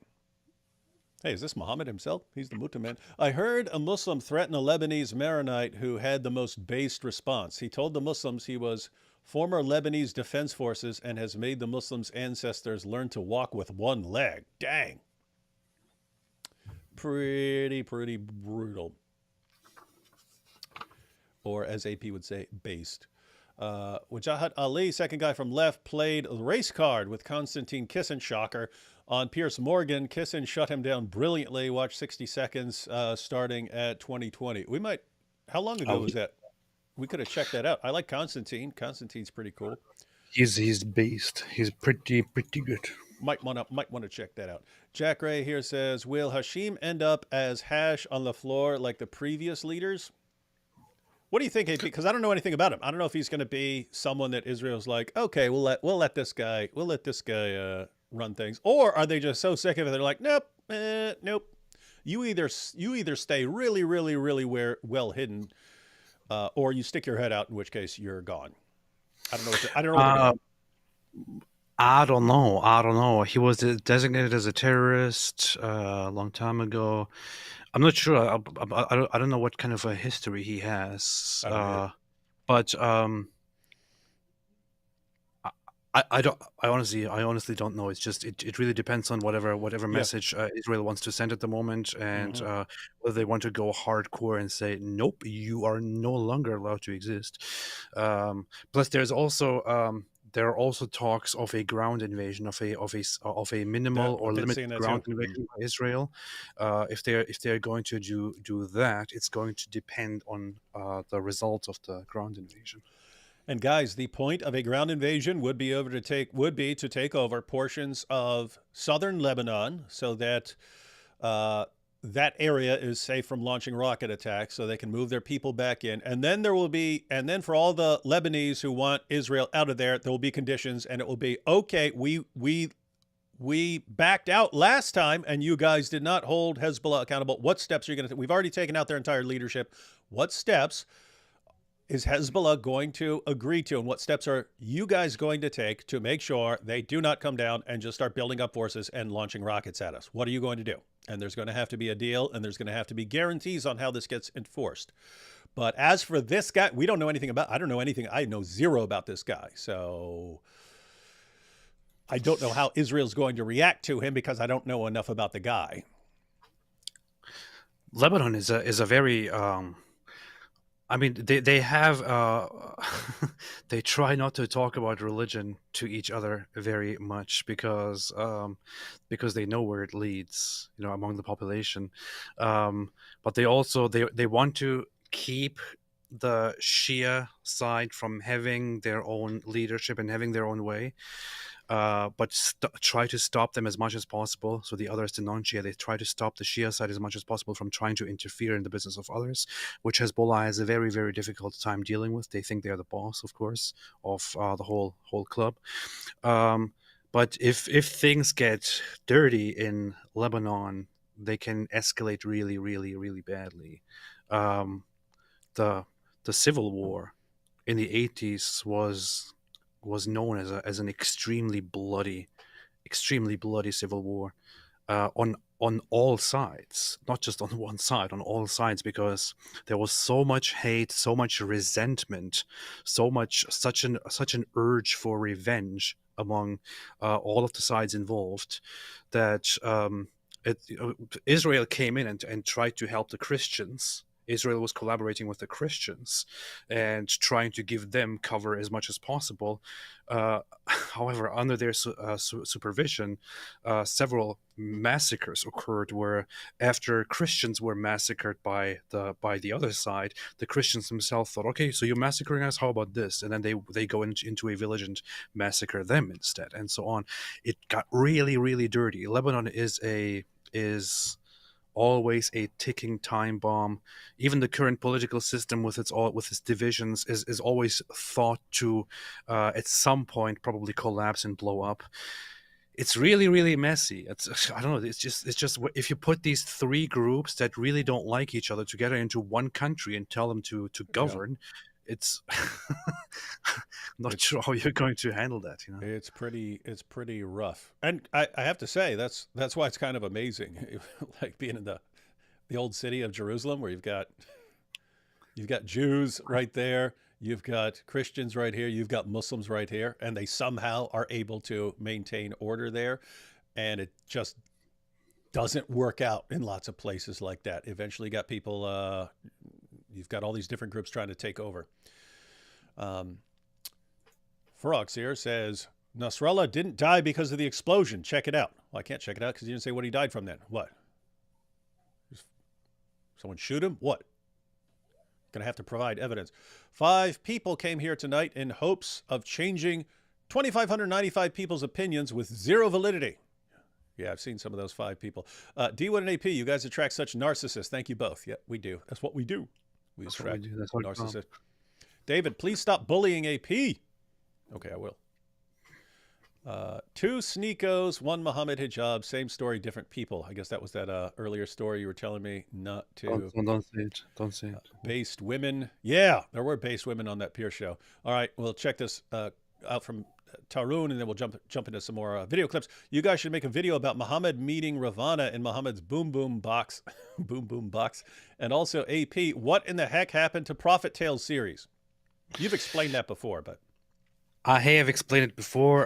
The guy that I worked with has apparently difficulties with me, and is one of those people who, because he has political disagreements, everyone has difficulties with you.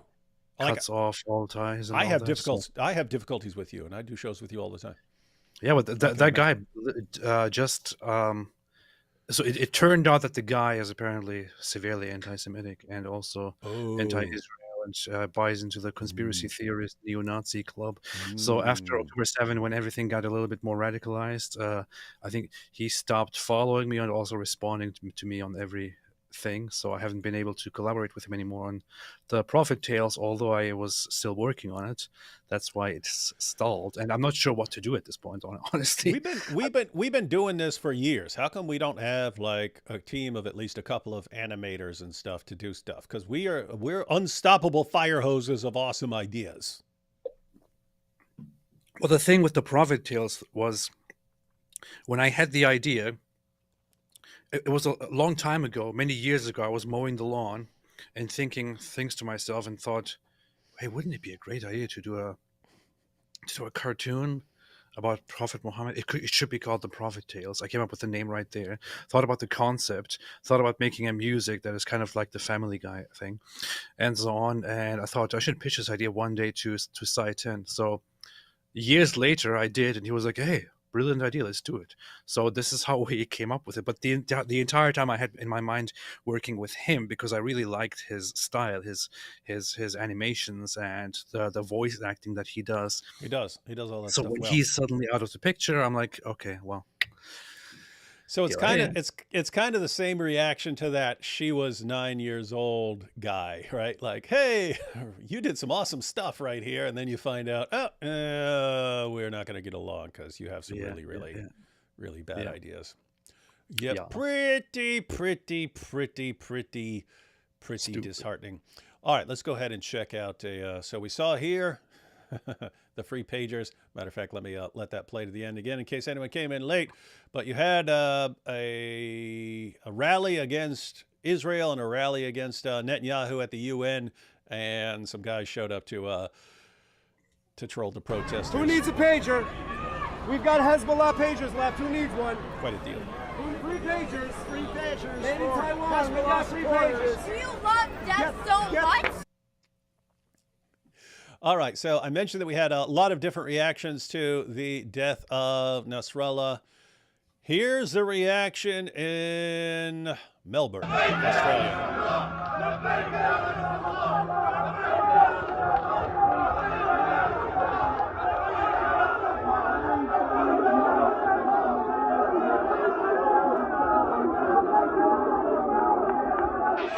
So these, to be clear, these are, looks like thousands and thousands of pro-Nasrallah guys in the streets of Melbourne, Australia. People still not realizing, hey, you keep importing these guys. Yeah, these guys are great. These guys are great. These guys. Wait till something sets people off. You know what's really messed up? What they're shouting there is Labaik Nasrallah, which means here I am, Nasrallah, here I am, Nasrallah. They also shout that when they go to the Kaaba, Labaik, to Allah and to Muhammad, Labaik Ya Rasulullah, and so on. Here I am. And it's kind of, it goes back to Abraham saying that, which is also most likely taken from the Bible, where in the Bible Abraham, like several other figures, say "Here I am" in response to God. In Hebrew, it is Here I am, send me. Hineni. In Arabic, it's Labaik is the equivalent. So this should be something that is like a response to a holy call, a pure call. And here they are. This is the typical Islamic. This is the typical Islamic aspect of something. The Islamic way of turning something like that into terrorism, into violence, into hate. They shout this for a terrorist now.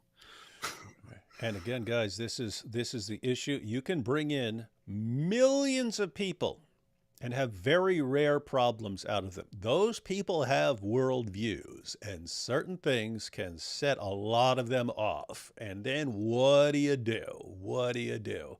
I have to say, I'm glad the Free Pagers guys didn't show up to this, because there's too many of them and too few police here. But let's check this out.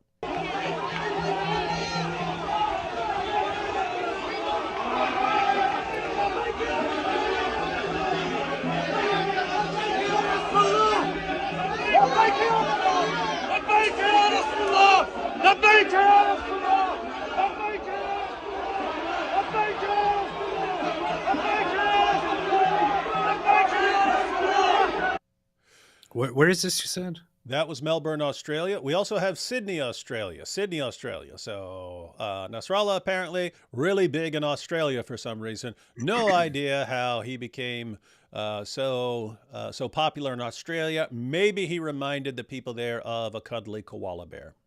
This is What's that? this is just further once again showing how stupid Western nations are compared to Israel.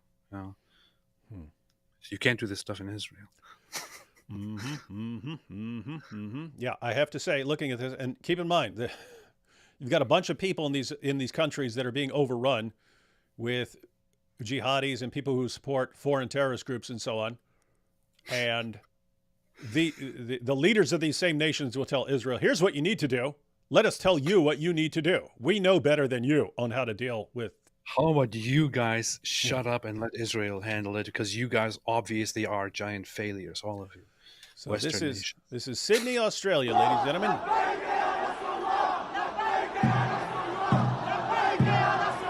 Land of koalas, kangaroos, crocodiles.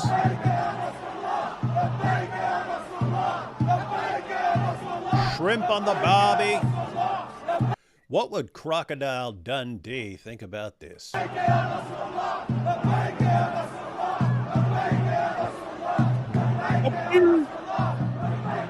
I bake. Maybe the dingo ate your baby. You don't even remember that. What? I'm baked, Ya Rasulullah. I'm baked, Ya Rasulullah. So that is a Muslim response. That is a matter of fact, that is a Shia Muslim response. You do have some Sunnis who are supporting the Shias in this tragic time, but mostly Shias. And you see Wait a minute. What? In Australia, Hezbollah is designated as a terror group. What? And yet you can just walk through. We walk through there with praising Hezbollah, and everything is totally cool. In Canada, it is also designated. In many other countries, it's also designated. In the UK, it's designated as a terrorist group, but you can walk through the UK with a Hezbollah flag and shout support for Hezbollah, and nothing happens to you. But go around and say something about Islam, and the police is there like, we have to talk to you, and we must talk to you, mate. Stupid Western idiots. Yeah, laws are pretty useless if you we're not gonna enforce them against those guys because we're scared of those guys. But that's how Western nations are. That's how they are. Okay, now we're gonna look at a clip from a Lebanese Christian woman. Mariam Yunus. So this is for the Philos Project. They have a channel on YouTube. You can follow them on Twitter and so on. Matter of fact, I have a link to this in the description box if you want to follow the channel. But she's giving her perspective as a Lebanese Christian who fled Lebanon to Israel. She's probably pretending to be a Christian. Israel confirmed. Yeah, you see, she's actually a Jew. Look, Look at that. Look. She's clearly a Jew. Israel confirmed that Hassan Nasrallah, the head of the Iranian regime's terror proxy in Lebanon, Hezbollah, was killed in a strike yesterday by the IDF. As a Lebanese Christian, Nasrallah's elimination might mean I could return home to my village in Lebanon and see my family again. There are lots of Lebanese Christians who got the heck out of there. Yeah. Because of Hezbollah and the fighting and so on. And they moved to America or Europe or Israel. Hezbollah is a complex personality within the Lebanese society. Hezbollah, a Shiite group, and its leader Nasrallah are allegedly responsible for the elimination of key Lebanese personalities through the years to establish their own rule, such as the former Sunni Prime Minister Rafi al-Hariri, the Christian Kataeb Party politician Pierre Jmayel, the journalist Jubran Twaini, former Minister of Economy Mohammed Shatta, and the list goes on and on. In addition, the proxy is responsible for the 2020 port explosion in Beirut, which killed and injured thousands of Lebanese civilians. That was 2020. They did a lot of stuff before that. In fact, seemed to be worse in the past, where there's just like no stability anywhere in Lebanon. To the explosion of approximately 3,000 tons of Hezbollah's ammonium nitrate stored in a warehouse. Hezbollah helped the Assad regime in Syria eliminate opposition to the brutal dictatorship. Hezbollah is hated by a significant number of Lebanese and others in the region, as he played a main role in obstructing the elections of a Lebanese president and terrorizing potential candidates. The terrorist organization has also led the country into a war with Israel on the 8th of October, despite the Lebanese government's strong opposition. People in Lebanon and Syria are celebrating Nasrallah's death, and we are all very hopeful that this will open a door to an agreement between Israel and Lebanon that will lead to prosperity and peace in the region. Alhamdulillah. And so check out how they're interpreting it. We're hoping that this leads to an agreement between Israel and Lebanon. So you have tons of Lebanese who do not want Hezbollah there. They don't want Hezbollah starting a war with Israel and so on. And so as we were mentioning earlier, there is the possibility of an invasion where Israel would take over southern Lebanon. And as I mentioned, since they've taken out the Hezbollah leadership, there would be conditions. But yeah, so that's what she's saying she's looking for. She's looking for Lebanon saying, okay, let's get together, negotiate. We will keep Hezbollah from running anything, and let's get along better. Yeah, there are lots of people who will not trust the Jews here in this whole issue. At least listen to the Christians. Right? If you have a problem with them, at least listen to the Christians who are speaking, who know what they're talking. No, but she's under apartheid. She's in Israel under apartheid. She left Lebanon to be under apartheid, and that's why she wants to get out of Israel and go back to Lebanon. Well, after the Civil War, so during and after the Civil War, first off, Lebanon had a thriving Jewish community. The Jewish community is entirely gone. As soon as the signs of the Civil War started showing up and the Civil War started, flaring up, the attacks on Jews started, and the Jews thought, all right, it's time to get out of here. So they left. The next group where large numbers of people had to leave because they thought, well, there is no hope for us here, were Christians. Lots of Christians left Lebanon. Lots of them left. They left to Israel. Lots of them became critics of Islam as well. Yeah, they left for North America, for Europe, Israel, and other places where they found safety. Some of them, of course, many of them still stayed there, and it led to basically the Islamist side taking over and the Shia side becoming the mafia and the bully in Lebanon. It's really a mess. Galadorn says Gad Saad's family had to flee. Do you know if he had to flee because of that?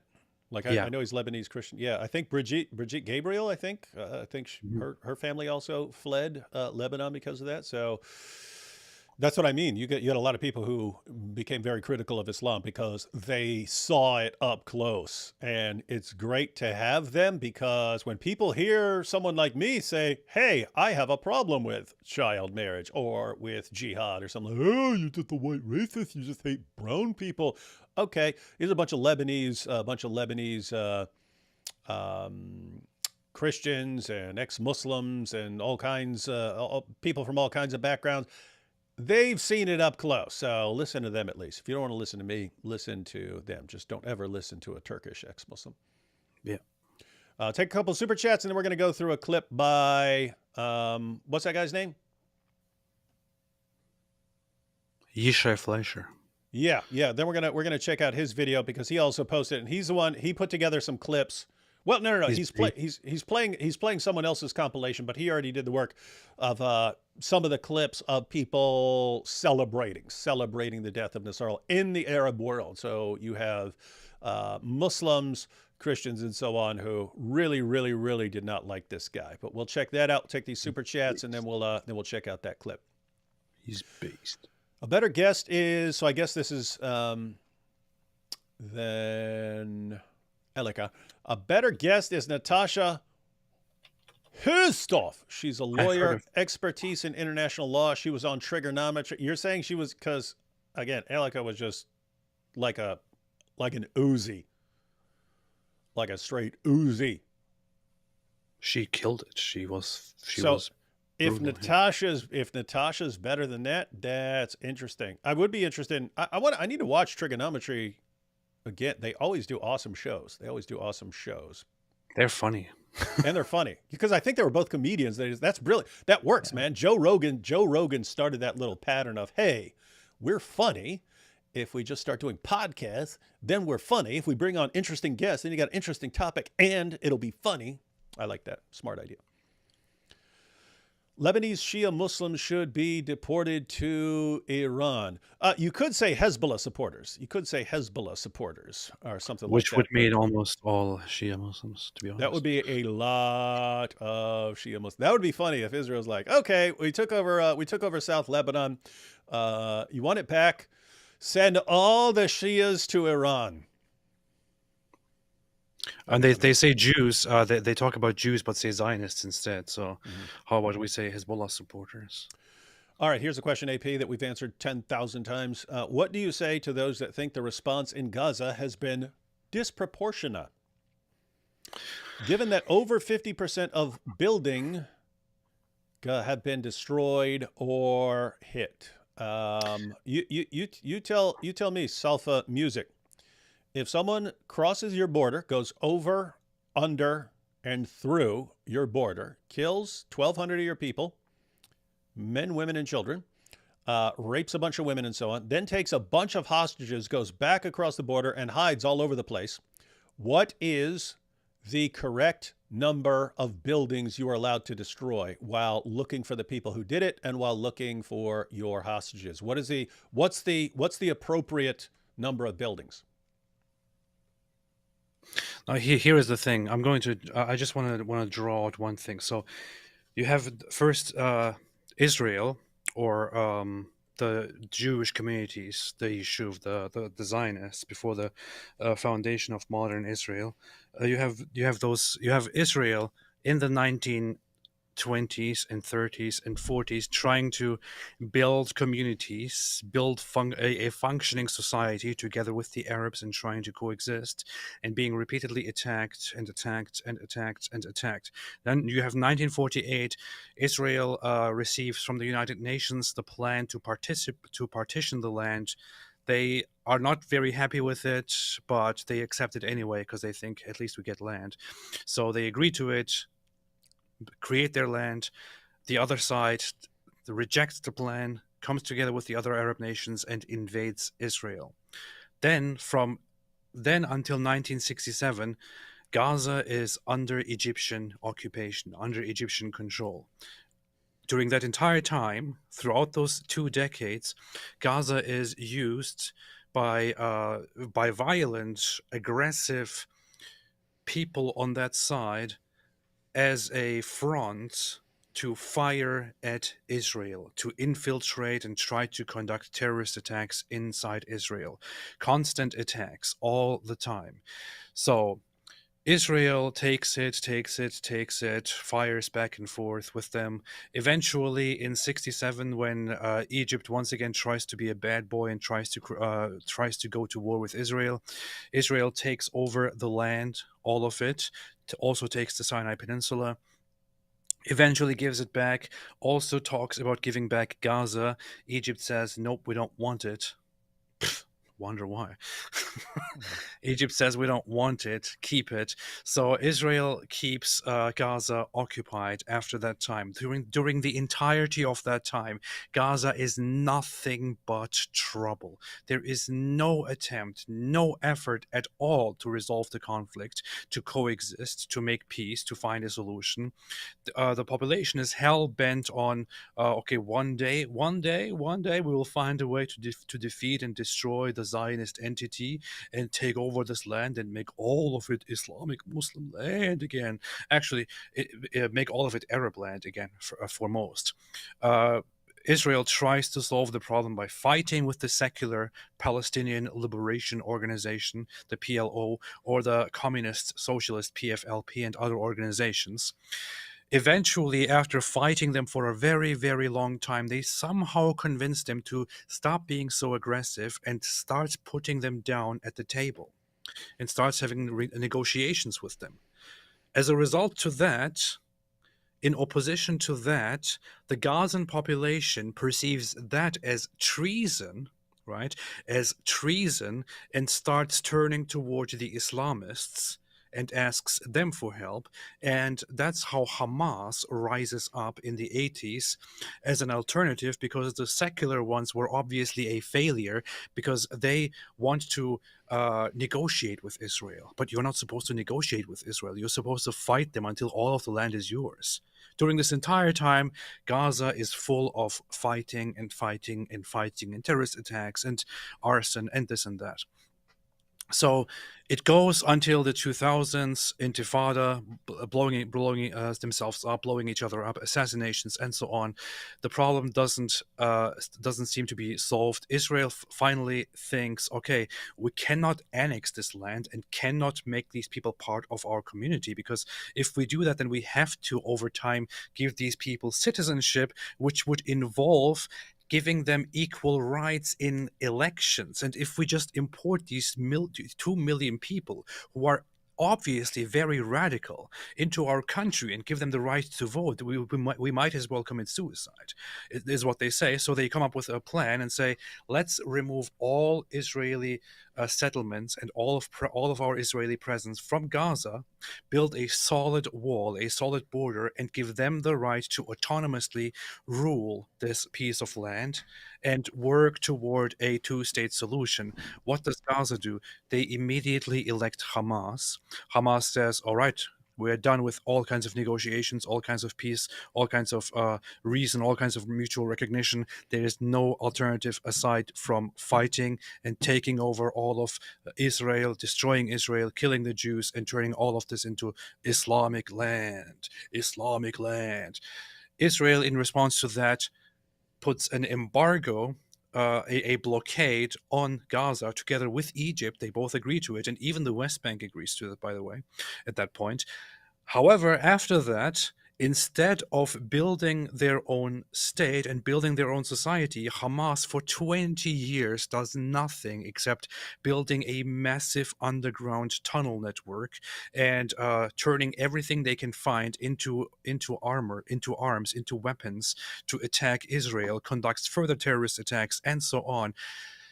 The problem just does not get solved. Israel learns to live with it, despite the fact that at first they thought, okay, if this doesn't work out, then we will just go in and invade it and see what happens. Despite that, Israel thinks, okay, this is going to be too effortful and will take too much resources. So instead, they start building up a defense system, the Iron Dome, and other defense systems, and think, okay, they're going to shoot at us and fire at us all the time. We just have to live with it somehow. Let's create some proper defense system. Eventually that doesn't work either. It turns out that you just can't live with that stuff. What happens? October 7 happens. They come in, they kill 1,200 people. What in the world do you now expect Israel to do after all of this? That was the extremely long answer. I will give the very short answer. But Salfa Music here had a follow-up. He said, all I'm saying is that the USA has done great efforts to protect civilians. I do not see Israel employing the same care.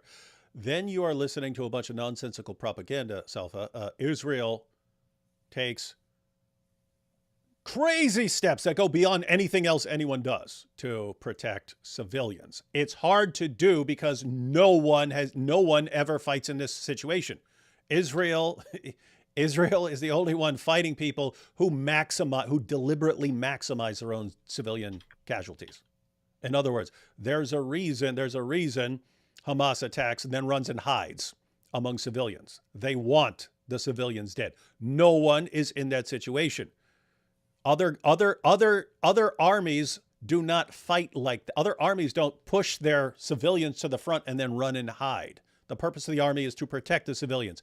It's reversed in Gaza. So it's a nightmare situation. As for the USA, I'll just give you a quick example. Salfa. I hope this helps you understand. As far as the USA protecting civilians, they dropped entire nuclear bombs on people, right? The USA. Why did they do that? Why'd they do that? I'll give you a quick rundown. Okay, little history lesson. Pearl Harbor. Japanese attacked, sunk or damaged 21 ships, and of the 402 aircraft, destroyed 188 and damaged 159. 2,400 Americans killed, including military and civilians. 1,100 more wounded. So 2,400 deaths, 21 ships severely damaged or destroyed. What's the proportionate response to that, Salfa Music? What's the proportionate response? Is it like double? Is it double? Is it, okay, you killed 2,400, so we'll get 4,800 of yours to even the score? Is it triple? Is it quadruple? Is it 10 times? Millions of people died. Millions. Why? Because you're not fighting to even a score or settle a score or be proportionate. You are fighting to make the other side surrender so that you can put conditions upon them so that they cannot do that to you again. That's your goal. Why is Israel fighting in Gaza? It's not to settle a score. It's not you killed 1,200 people and therefore we need to be proportionate. It's we are going in there until you surrender. Give us our hostages back and give us guarantees that Hamas is not going to be in charge anymore. This war could be over tomorrow. This war could end tomorrow. It's in Hamas's power to end this tomorrow. They say, we surrender. Here are your hostages back. It's over. It's over. So whose fault is it if they keep going, we're not going to surrender, we're not going to surrender? Again, the United States dropped nuclear bombs on Japan. Why? Because they wanted to kill a bunch of people? No. They were willing to do whatever it took to make them surrender. And they knew in military invasion going house to house, the Japanese would not surrender. They wouldn't surrender. You would have to go house to house fighting every last Japanese person. They had this sense of honor and this loyalty to the emperor. And so they were not going to surrender ever. But if we just shock them with these big weapons, then we'll get them to surrender. Why? The goal is not to be proportionate. The goal is to make people surrender. Again, unless you're talking about proportionate in the correct sense, but people always misapply it and think you're like trying to settle some score and what are you going double or triple or what? And stupid, and Piers Morgan does this all the time. Anyway, the goal of fighting a war is supposed to be to win and to make the other side surrender. Why doesn't Hamas surrender? Because they know that people around the world are going, look at the civilians. They know if they keep it up long enough, they're ultimately encouraging more hostility towards Israel. So that's why, in other words, they're not surrendering because of the protesters. Because the protesters on their side, because of all these things, because of all these nations, because of the UN, that's why they're not surrendering. If people just said, you know what, Israel, go ahead and get the job done. Do not back down from these guys until they surrender. Hamas would surrender. They know that they have international support. That's why they keep doing it. And so why is Israel still there fighting? It's pretty straightforward. All right, let's take these couple of super chats and see where'd that go. Okay, here we go. Let's see. Holly B didn't leave a comment, but thank you, Holly B. Who says Turk lira lost 94% of its value since Erdogan in 2014? Yep. The Turkish lira. You guys have Turkish lira too, lira, like Italy? Yeah, Turkish lira is toast. Wow. It's funny. Good job, Erdogan. It's what you get for Hagia Sophia. Mosh Cohen. Oh, by the way, thanks, Mosh Cohen, for the channel memberships and for spreading our stuff all over the West Bank. Beirut in the 70s, Paris of the Middle East. Paris today, Beirut of Europe. Karma is such a beautiful thing. May Lebanon be Christian again. That is funny how rapidly. Beirut in the 1970s, it's the Paris of the Middle East. And now look at Paris. This is the Beirut of Europe. That's pretty funny. Pager is made by Dennis Prager. That is like the worst joke ever. That's like a AP type joke. Have you guys checked in on Candace? These Frankens are winning. Is Candace complaining about the Frankens? Here's from Isa. Hey, he says, brothers, many were upset about this war, wanted there to be precision strikes so there would be less innocent casualties. Isn't that happening now? Yeah, that's exactly what's happening. And it just shows, as we've seen over and over, it does not matter what Israel does. If they are extremely precise, shame on you for being so darn precise that you're literally blowing up pagers in the pockets of terrorists. Or you just drop a bomb. Shame on you for dropping a bomb on them. Yeah, doesn't matter what they do. So, Israel has been very, very precise and very careful during this entire war. Of course, in every war, every side, every country, every military makes mistakes. Whenever they made a mistake, they also acknowledged it. They said this was not meant to happen. We acknowledge it, and we will investigate it and take action accordingly. They did. They have been doing a fantastic job in terms of being precise and sticking to targets. Under the circumstances, they're doing a fantastic job. You have, on the one hand, experts and analysts on urban warfare saying that Israel is excelling in abiding by the rules of urban warfare here. On the other hand, you have people on social media saying Israel genocide. It's ethnic cleansing. Guys, how did Israel take out Hezbollah's leadership so rapidly when they've been fighting in Gaza for almost a year now? That's what because they don't want to just blanket destroy everybody. They could. The Gaza could have been blown to pieces in a day if Israel wanted to. So it's not perfect. It's just not a perfect situation. You put someone in a nightmare situation where you either don't do anything or you come and get your hostages and come hunt down the terrorists, but it's in densely populated areas and they're hiding everywhere amongst the civilians. And when you see a person, you don't know if that's a civilian or a jihadi. You don't know because they'll dress up like civilians. And so someone's, hey, I'm just a regular guy. You don't know if he's going to pull out a gun and blow your brains out. So everyone is very amped up. Nightmare situation. That's what Islam does. That's what Islam does. It puts you in a nightmare situation. And then no matter what you do, you are to blame. In other words, they'll say, here, take this terrible option or this terrible option or this terrible option. Take your pick of the terrible options that you don't want to be in. And then you say, okay, I'll take this terrible option. They go, oh my goodness, look, they took this terrible option. Why? Why did they take such a terrible option? That's what they do. Oh, wait, there was that question about, do we even know about that? Prophet Tales. What software was used? How drawn? That's what the animators do. I don't know. Yeah. No idea. Germany will deny citizenship. Do you hear about this? Germany will deny citizenship to anyone who uses, likes, or comments on the slogan "From the river to the sea." Was on the news today. Is that true? You hear about that? I don't trust know D. about I don't know about the specifics. I trust D too, but I also believe it because they recently You've seen them the cracking government down.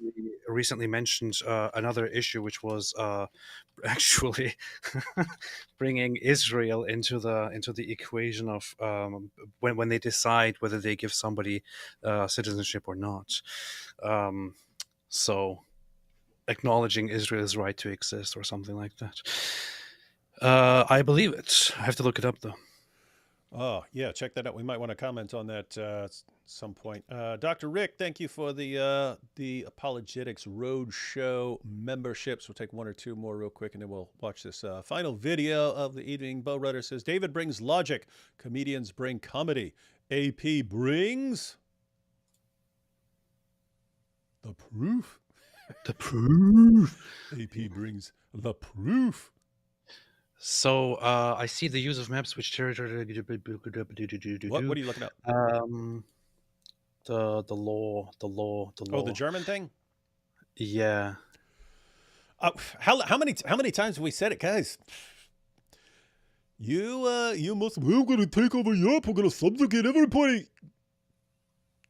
People will eventually react. The Germans will react a bit more quickly to that, guys. So we kept saying, don't push the Germans, man.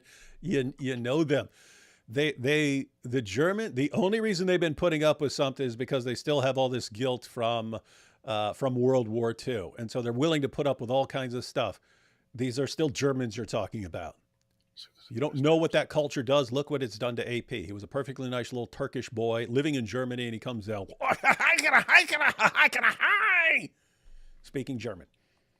Damn, I have to read the document. They actually cited the document. I'm reading the German article about which says that when in the future citizenship is given out, they will take into consideration the history of posts and use of different paroles, of different slogans and so on. And among those, they cite slogans such as "From the river to the sea," also possibly in addition to "Palestine will be free," and similar things like that will be taken into consideration and will be flagged as not likely to receive citizenship. And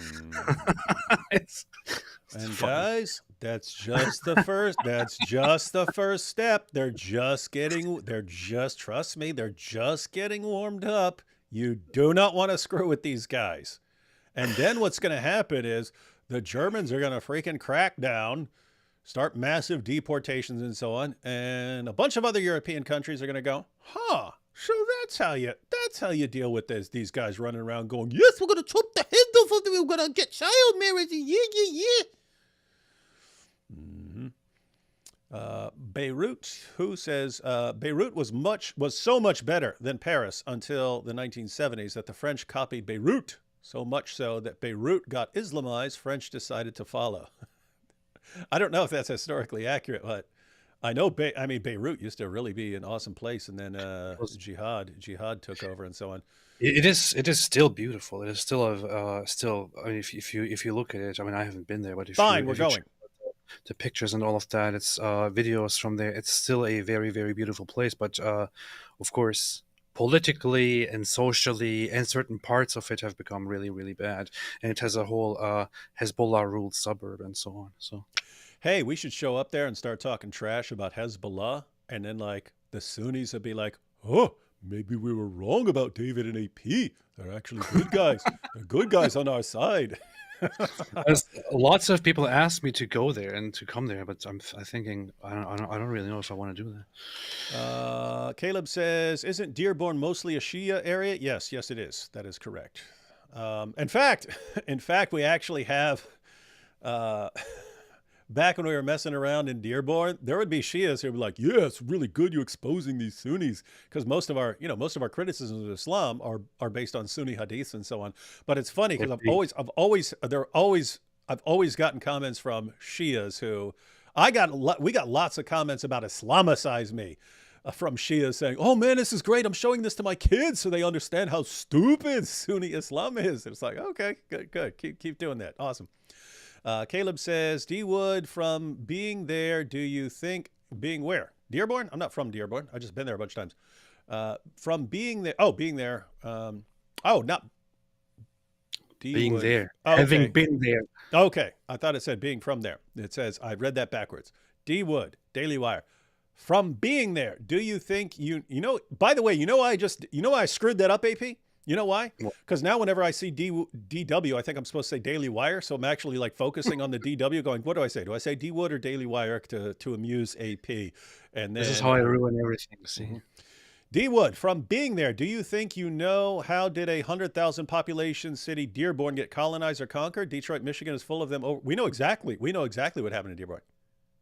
We know exactly what happened. That's where Ford Motors was. Henry Ford imported tons and tons and tons of Muslim workers. Henry Ford really, really didn't like Jews. I don't know. I haven't investigated enough to know if there's a connection. He's like, these Muslims hate Jews just like I do, or something like that. I have no idea. But yes, Ford Motors brought in tons of people from the Middle East to work as workers. Wait a minute. Are you serious? What? Is that really what he did? Yes. Yeah. That's why you ended up with that massive Muslim population. I know he had a whole thing against Jews. He did. I don't know if there's a connection. I don't know if that's totally separate. Just like, hey, here's where I can get a bunch of workers, and I hate Jews, or it's, hey, I hate Jews. Let's get a bunch of Muslims in here. That is very, very funny. I don't know. All right, we got a few more super chats, but let's go ahead and check out some of this video.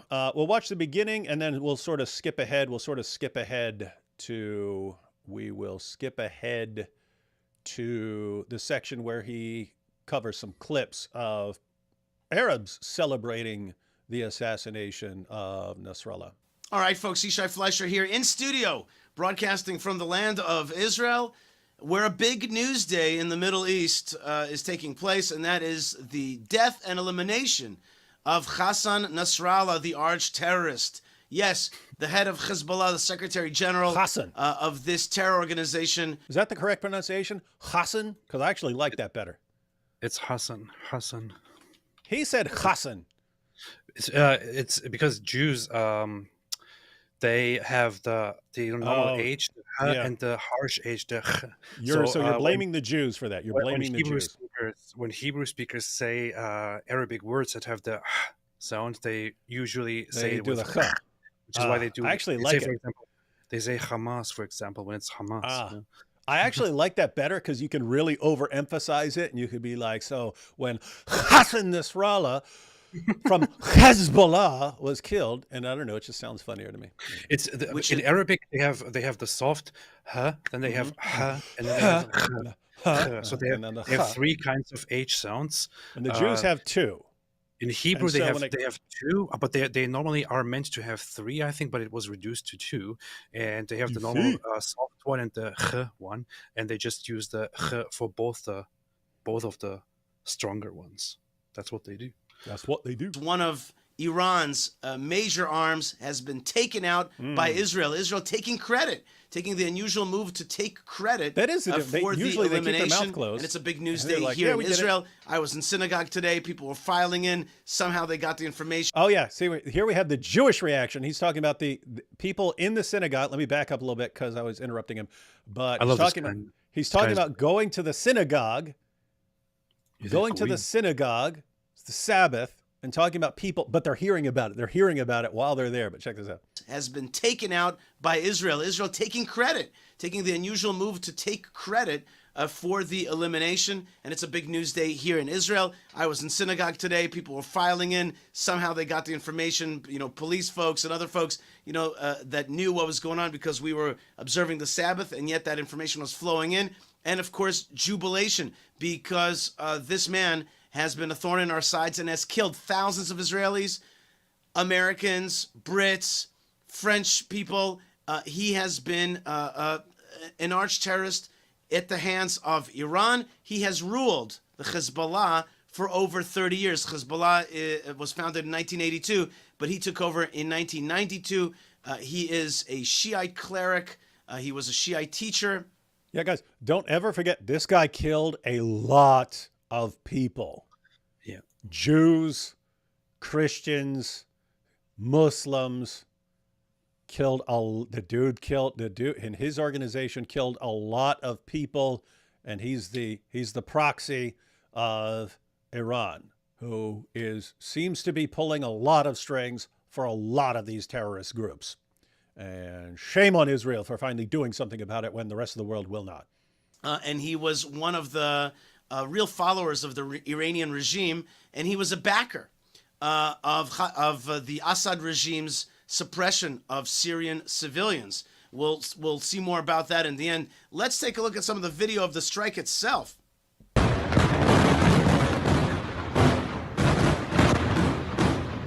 As you can see, a massive bombing. Pretty rough. This was a video taken by a civilian in South Lebanon in the Dakhya neighborhood of Beirut. What exactly was struck, I don't know yet. Was it the bunker? Was it bunker busters? Or was it a car that he was getting into? There's some conflicting information. In any case, one thing is for sure, ding dong, the witch is dead. Ding dong, the witch is dead.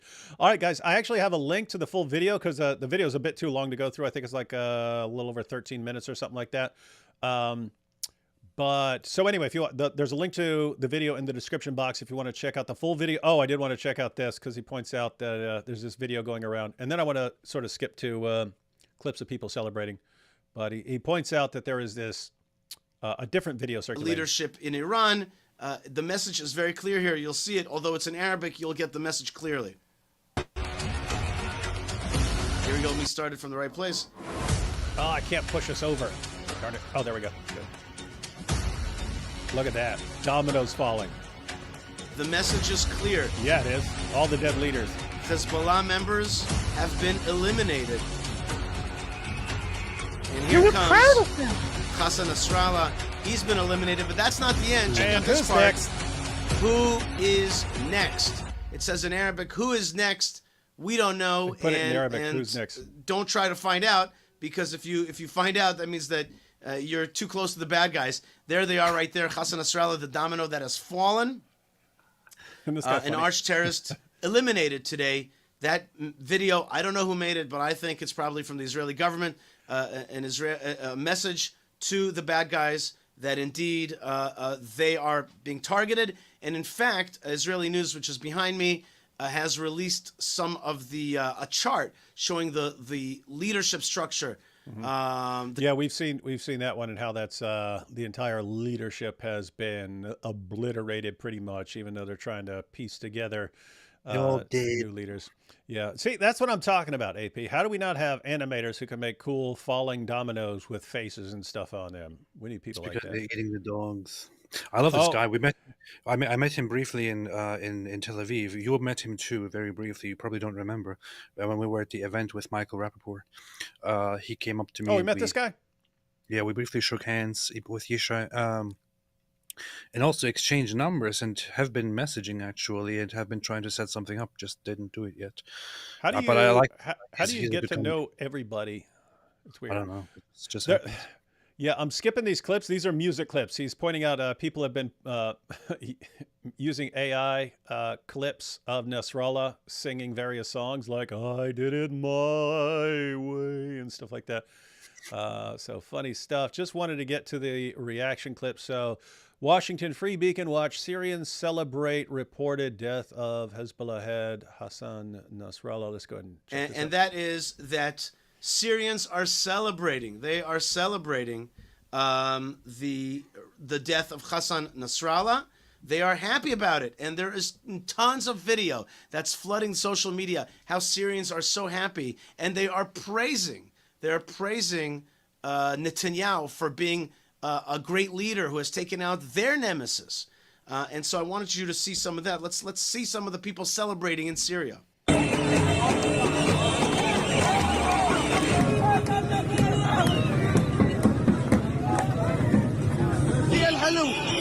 Look at that. You see that where they're handing out the sweets? That's a big thing. It's normally oh look, we killed a bunch of Jews, and then it'll be like in Gaza or something like that, and they're handing out sweets. Here, Nasrallah died, and they're handing it out. Wow, they didn't like that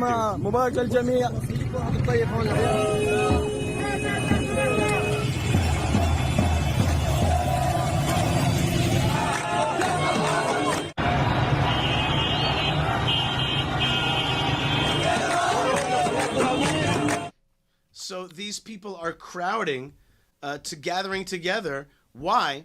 It's Syrians in the country's northwestern area celebrated in Syria in the streets, handed out candy following reports that Hassan Nasrallah has been killed by Israeli airstrike. Why?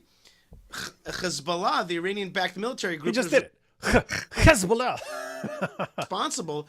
He's trying to be like me. For fueling the brutal civil war in the country, propping up dictator Bashar al-Assad as he worked to crush the rebellion that has long threatened his grip on power. So, in short, what we're talking about here is that the folks in Syria are so thankful that this Israel hater, Syrian suppressor is gone. And they're thankful that Benjamin Netanyahu, and they showed it on the news behind me there, they showed a video of a Syrian blessing Abu Yair. Abu Yair means the father of Yair. That's how, that's the Arabic way of treating somebody, speaking somebody respect. You guys catching this? They're sending messages of thanks.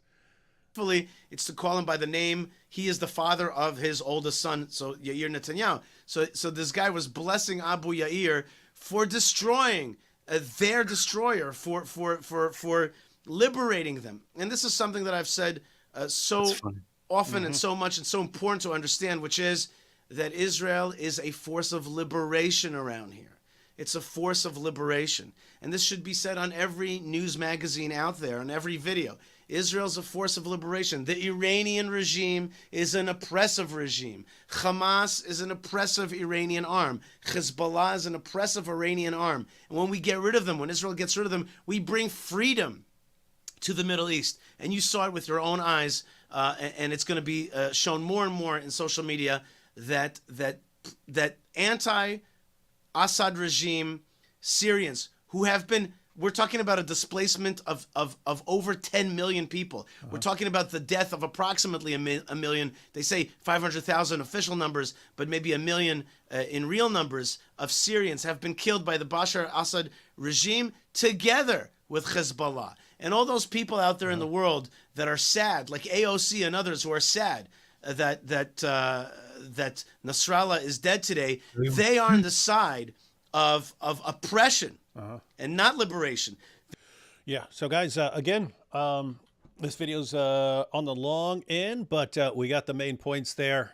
There are tons of videos. There are tons of videos on TikTok of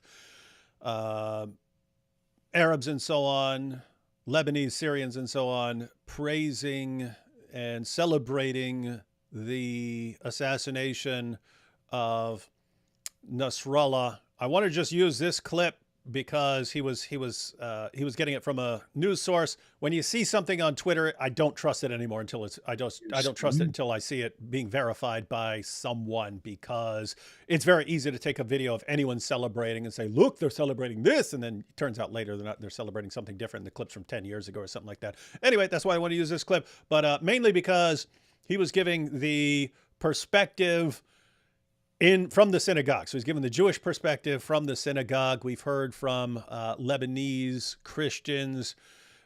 We've heard from, we've seen Sunni Muslims celebrating. We've seen Shia Muslims condemning the attack in Australia. The only thing left is the Dawa Wars, ladies and gentlemen, the Dawa Wars.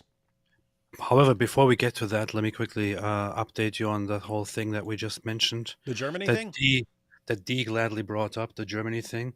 I found the document actually of the law, and the law is already in place. It's not something in the future. It's already in place, and so it is a specific part of laws outlining what must be taken into consideration when giving somebody German citizenship. And it says in one of those articles, this is like 40 pages long. In one of the articles, it says, due to Germany's responsibility of the National Socialist reign of injustice and all of that, and our responsibility to prevent anti-Semitism from taking hold again here in this country, and so on. Hey, wait, that's common sense, right? That's like, because, I mean, how insane was it? Germany's like, oh, we're so guilty over the Holocaust. We'll bring in millions of Muslims who don't like Jews. Like, wait, what? How is that how you atone? Like, they say we in Germany, and then you end up with Jews like, we have to leave Germany and go to Israel because it's not safe for us. And it's like, what? Yeah. This is how you atone for the Holocaust, German leaders, you giant morons. So they say we have a special responsibility toward Jews in Germany and around the world. And this responsibility includes rejecting any form of anti-Semitism, rejecting any forgetting, denial, trivialization of the Nazi genocide of the Jews of Europe, and recognizing the special and close relationships of the Federal Republic of Germany with the State of Israel, and so on. And then it lists certain things that will make you very likely to be, or that should make applicants ineligible for a citizenship, or that these should be taken into consideration. And it says denial of the fact or scale of the genocide against Jews in Europe by Nazi Germany and its supporters and collaborators during World War II, accusations against Jews or the State of Israel of inventing or exaggerating the Holocaust, and 3, the following or similar statements. And then it lists a few examples: from the river to the sea, possibly with the addition Palestine will be free. Bomb Tel Aviv, death to Israel, with soul and blood we will redeem you, Al-Aqsa, child murderers, Israel.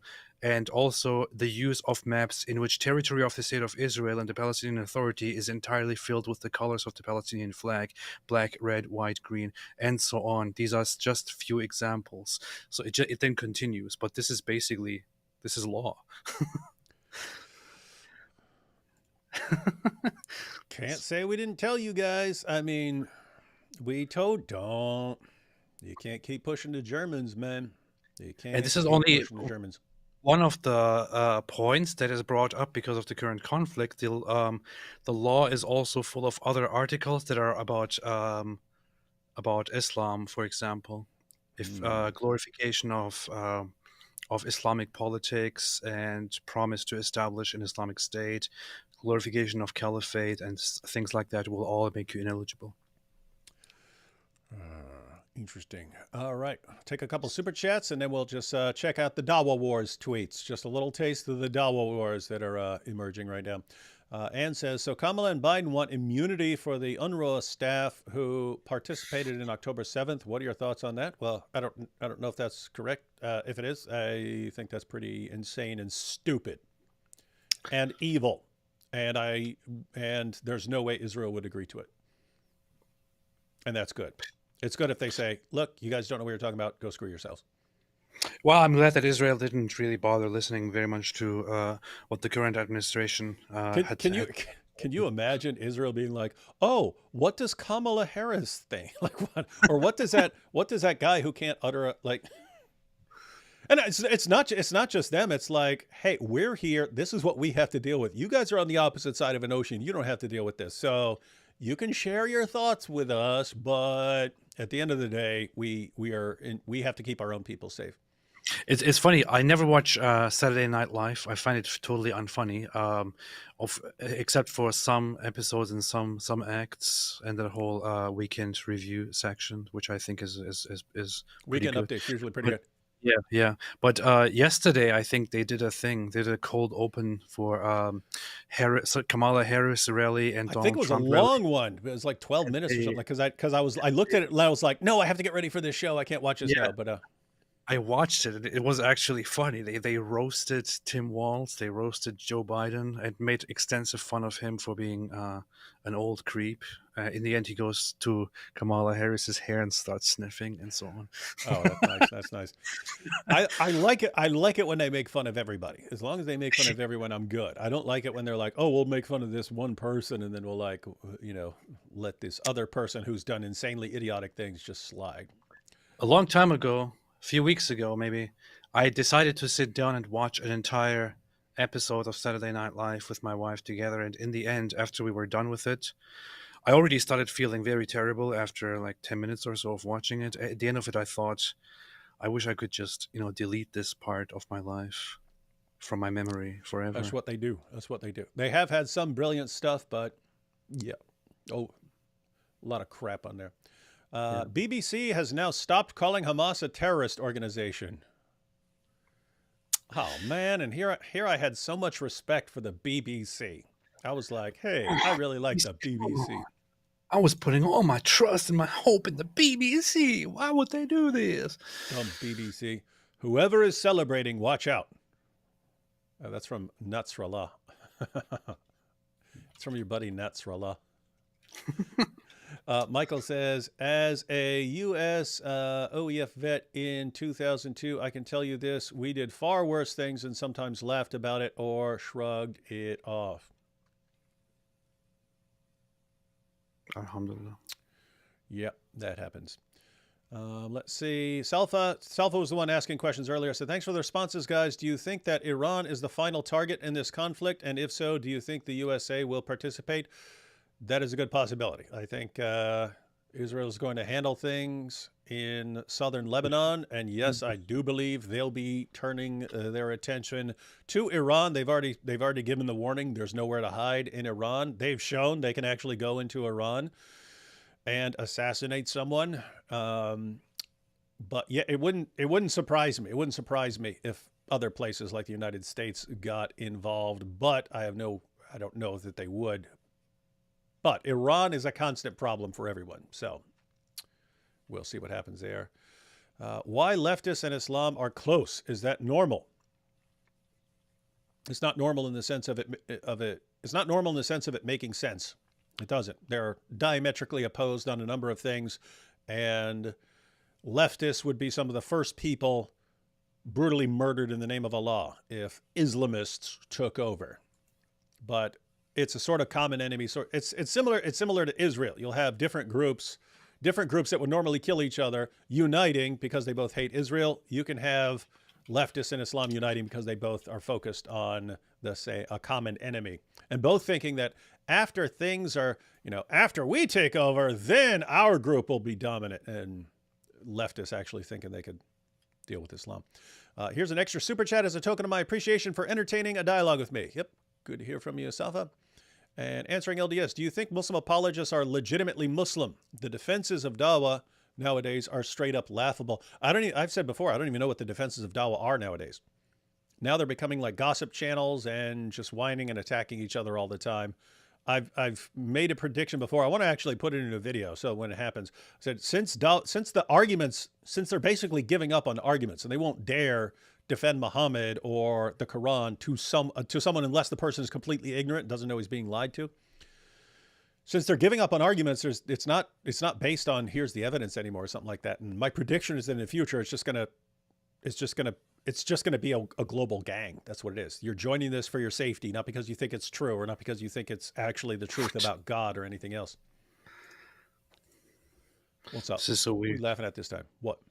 Well, somebody mentioned in the chat said Christian Prince is correcting AP on his channel as we speak. So I went over what it is, and I see that he's watching our live stream that we are having right now. Yep. And is going from the beginning and commenting on it. And so what exactly the correction is about, and apparently he's humiliating you.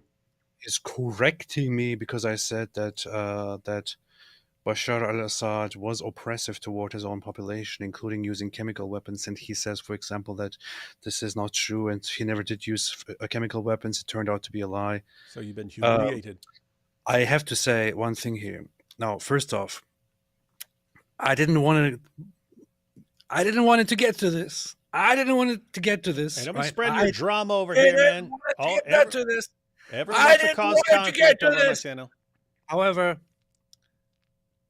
if you want to find out whether Bashar al-Assad used chemical weapons or not, and what was and was not verified, please, I urge you, don't trust me at this point. Now you have two conflicting opinions. You have Christian Prince, whom lots of people I know, listen to it like, and you have me. I say yes, he has used chemical weapons.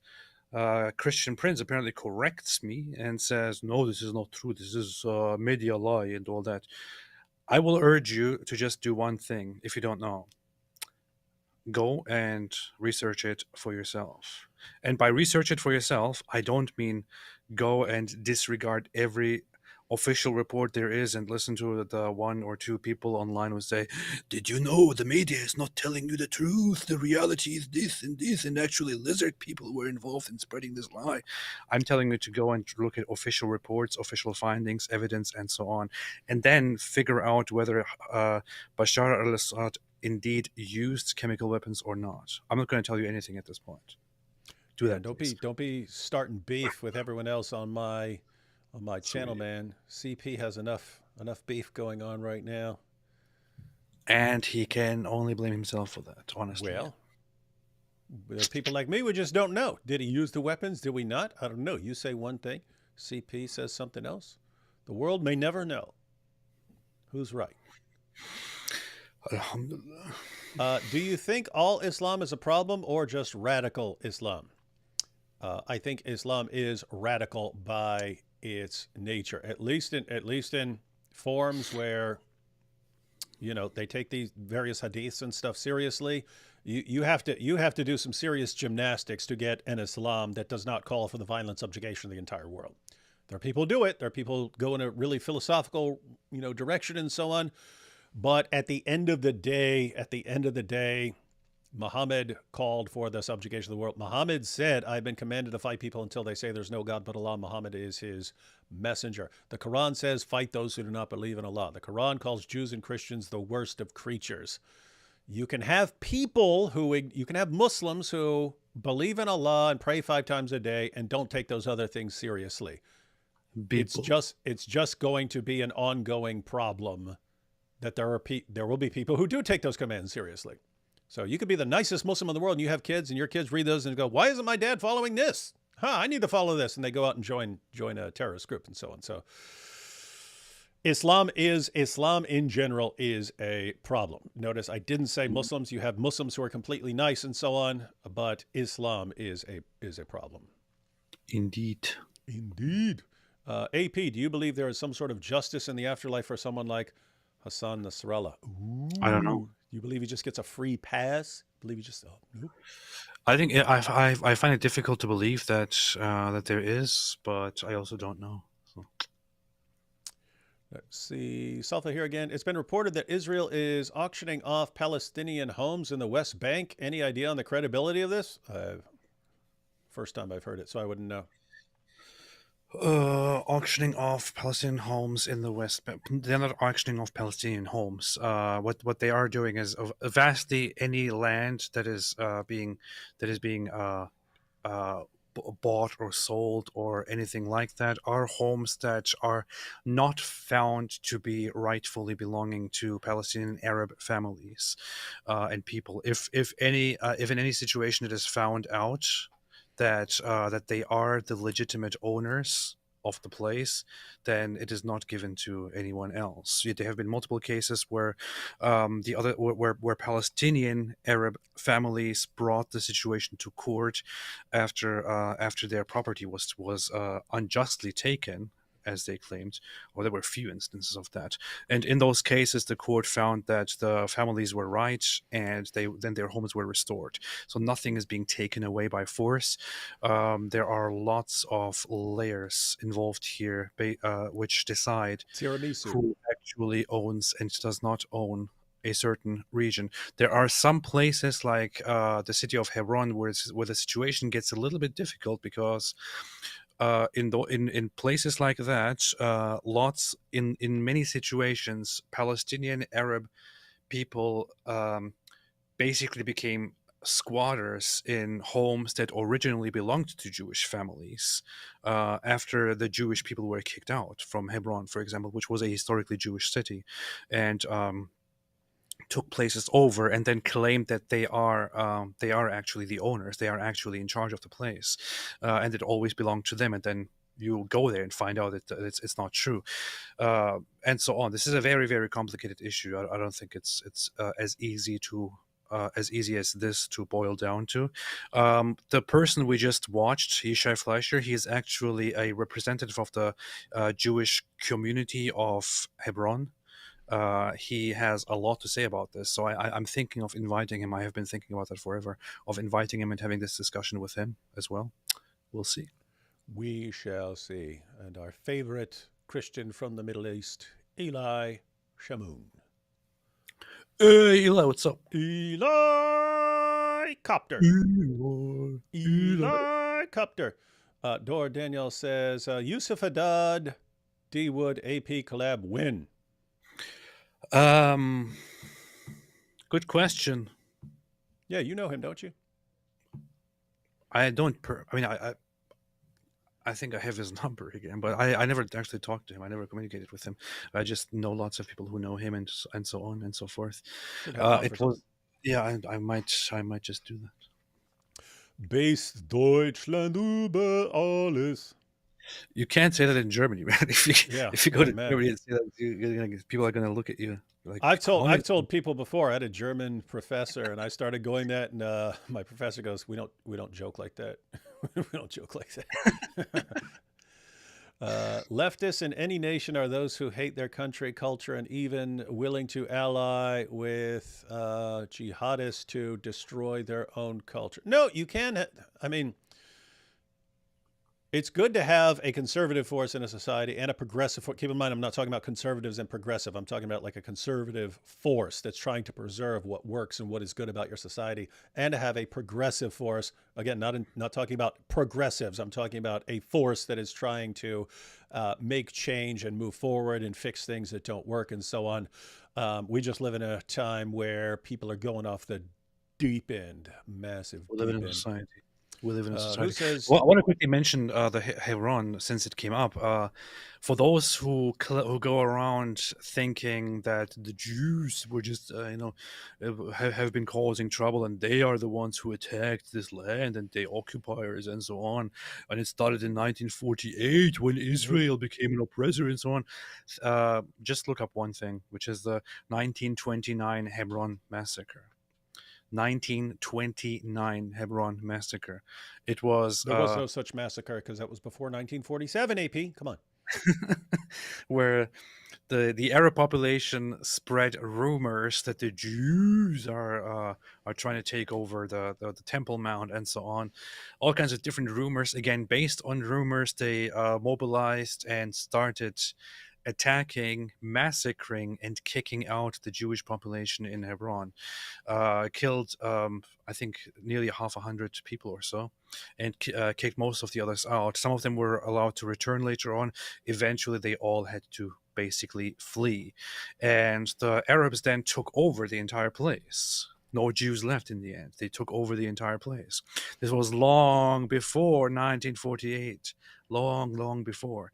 It's because one side wanted to coexist. The other side did not. And the side that wanted to coexist was the Jewish side. That's a fact. And if you want to know why the other side didn't want to coexist, I suggest you read what Muhammad said about the Jews. Yes. Let's see. Who's here says, D Wood, Nuka lesson is best heard from Musab, his video at University of Michigan. Oh, Musab Hassan Yusuf.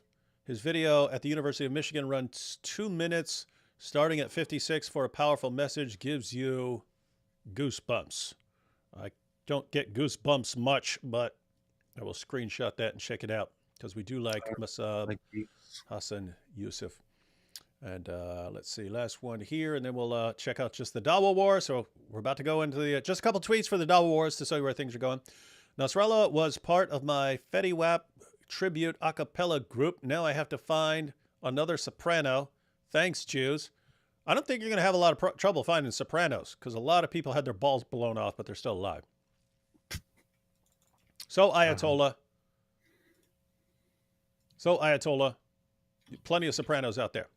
All right, now we'll just we'll check out the Double Wars, and then we will close things out.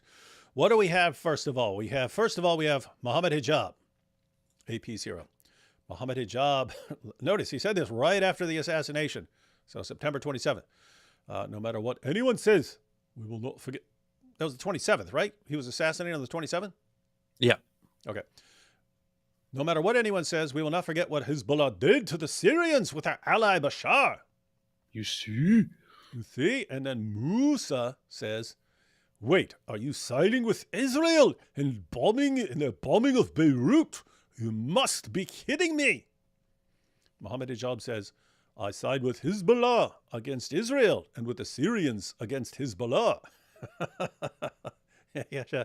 So if Hezbollah is attacking Israel, he sides with Hezbollah.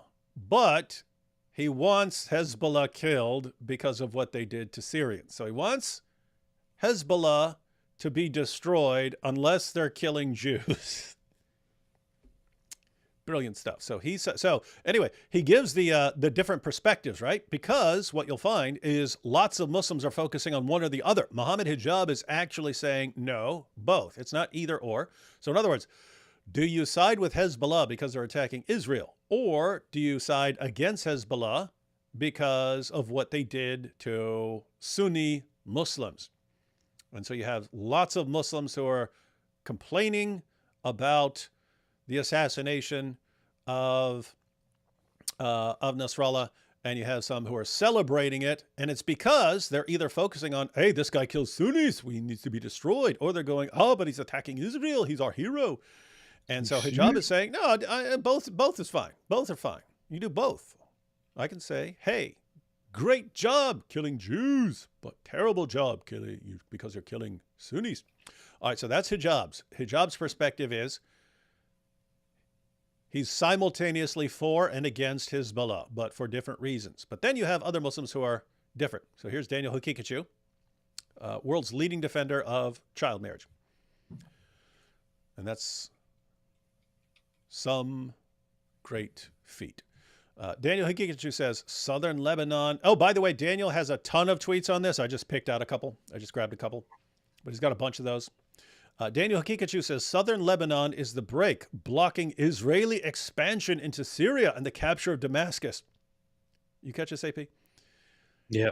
Daniel is saying that Israel wants to conquer Lebanon, go into Syria, capture Damascus. He still believes that Israel wants to take over the world. Oh my God. Because he's a moron.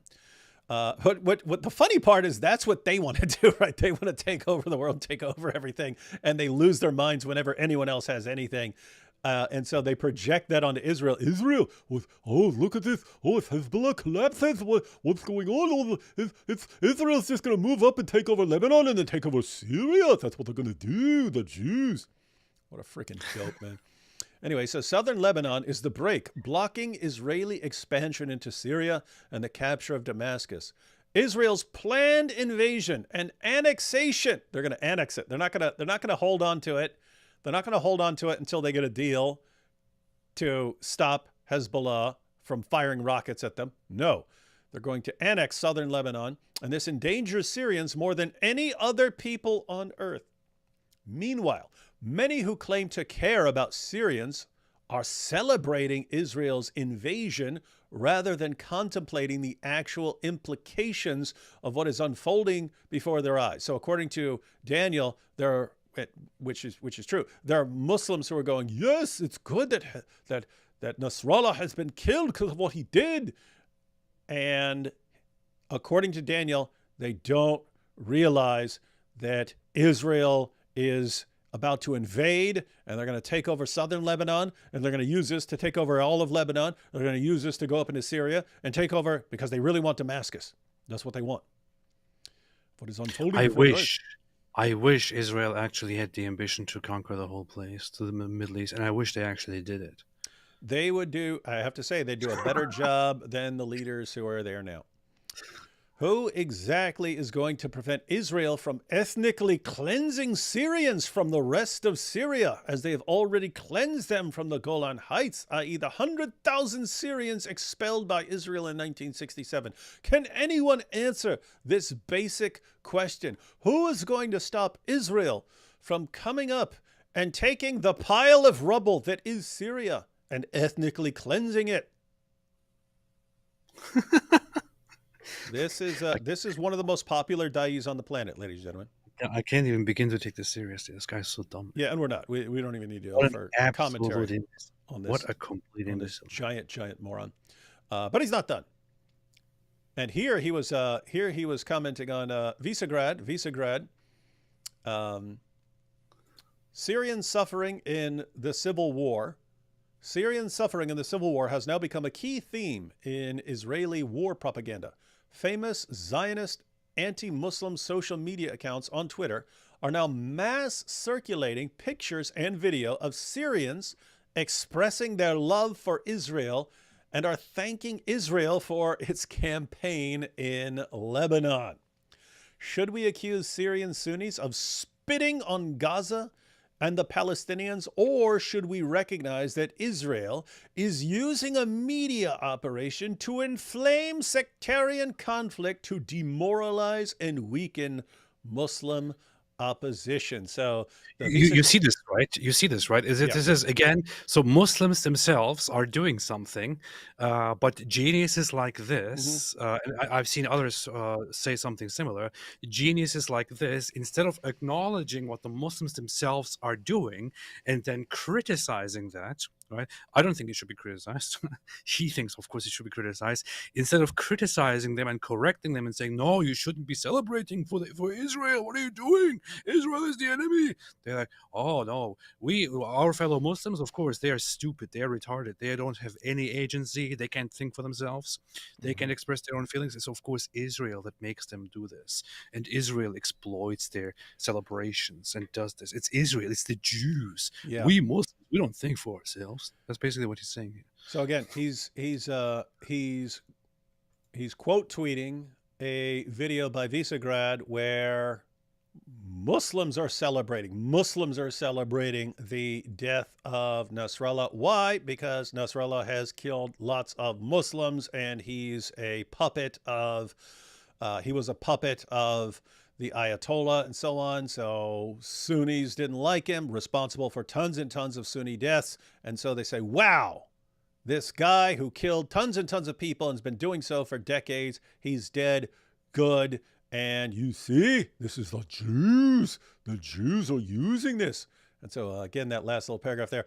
Should we accuse Syrian Sunnis of spitting on Gaza and the Palestinians, or should we recognize that Israel is using a media operation to inflame sectarian conflict to demoralize and weaken Muslim opposition? So he's saying Israel is using a media operation to inflame sectarian conflict.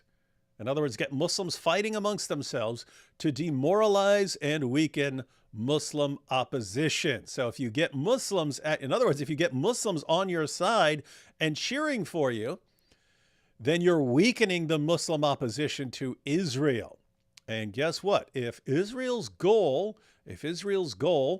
was to divide the Ummah and get them fighting amongst themselves, great job. Because here is a response from Jake Brancatella, and correct me if I'm wrong, AP, wasn't Jake Daniel's debate partner?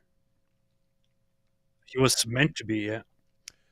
No, so they were supposed to tag team, but they did on what's that? That Assyrian guy. PBD. They were on PBD. They were partners. Oh yeah. They went there together. So they were debate partners on PBD. And then they were supposed to be debate partners again on Fresh and Fit versus Sam and Jay. Jake backed out at the last second and was replaced. And here's him responding to Daniel Hakikachu. He says, "Just look at the comments on my recent posts criticizing. So again, Jake also, like Daniel, there are way more posts on this. I don't want to read 30 tweets, so I just want to give everyone a quick example. Jake says, just look at the comments on my recent posts criticizing Daniel Hakikachu for his insane takes on the party of Shaitan and its kafir leader who was killed. The party of Shaitan. He's talking about Shias here. And its kafir leader. He's calling Nasrallah a kafir who was killed. The comments reflect the dangerous message he has been preaching. Hakikachu. Are there any Daniel Hakikachu trolls left? Please comment below so I can block you too. So this is a Sunni Muslim telling all of his Sunni fans that if anyone supports devout Sunni Muslim Daniel Hakikachu in what he's saying, he's just going to instantly block them. Bravo, Israel. Bravo for causing this division in the Ummah. Guys, this is not Sunni versus Shia. This is Sunni versus Sunni. Matter of fact, we saw it when we were talking about on AP's channel where he was breaking down the differences of opinion on Hezbollah, that you have overwhelming support among Shia Muslims, but Sunni support is actually divided. And here you see it. You have Sunni Muslims going in different directions. One more tweet from Jake here. Just look at the harshness of the words. Criticizing Daniel Hakikachu for his insane takes on the party of Shaitan. Daniel supporting the party of Shaitan and its kafir leader. Daniel is siding with the kuffar and the party of Shaitan. And anyone who supports Daniel will now be blocked. This is his debate partner, guys. And so Daniel Hakikachu, so let's see, I don't know what this is about. Let's read Daniel's tweet right here. Interesting thread on how Western intelligence agencies produce and distribute footage of Syrians dancing for joy on social media to advance U.S. and Israeli policies. So as far as Syrian Muslims, these would be largely Sunnis who really, really, really hate the Shias for killing so many Sunnis and for suppressing their resistance. So Daniel is pointing out, this is all just Western, this is in West, guys, this is Western intelligence agencies. This is the FBI.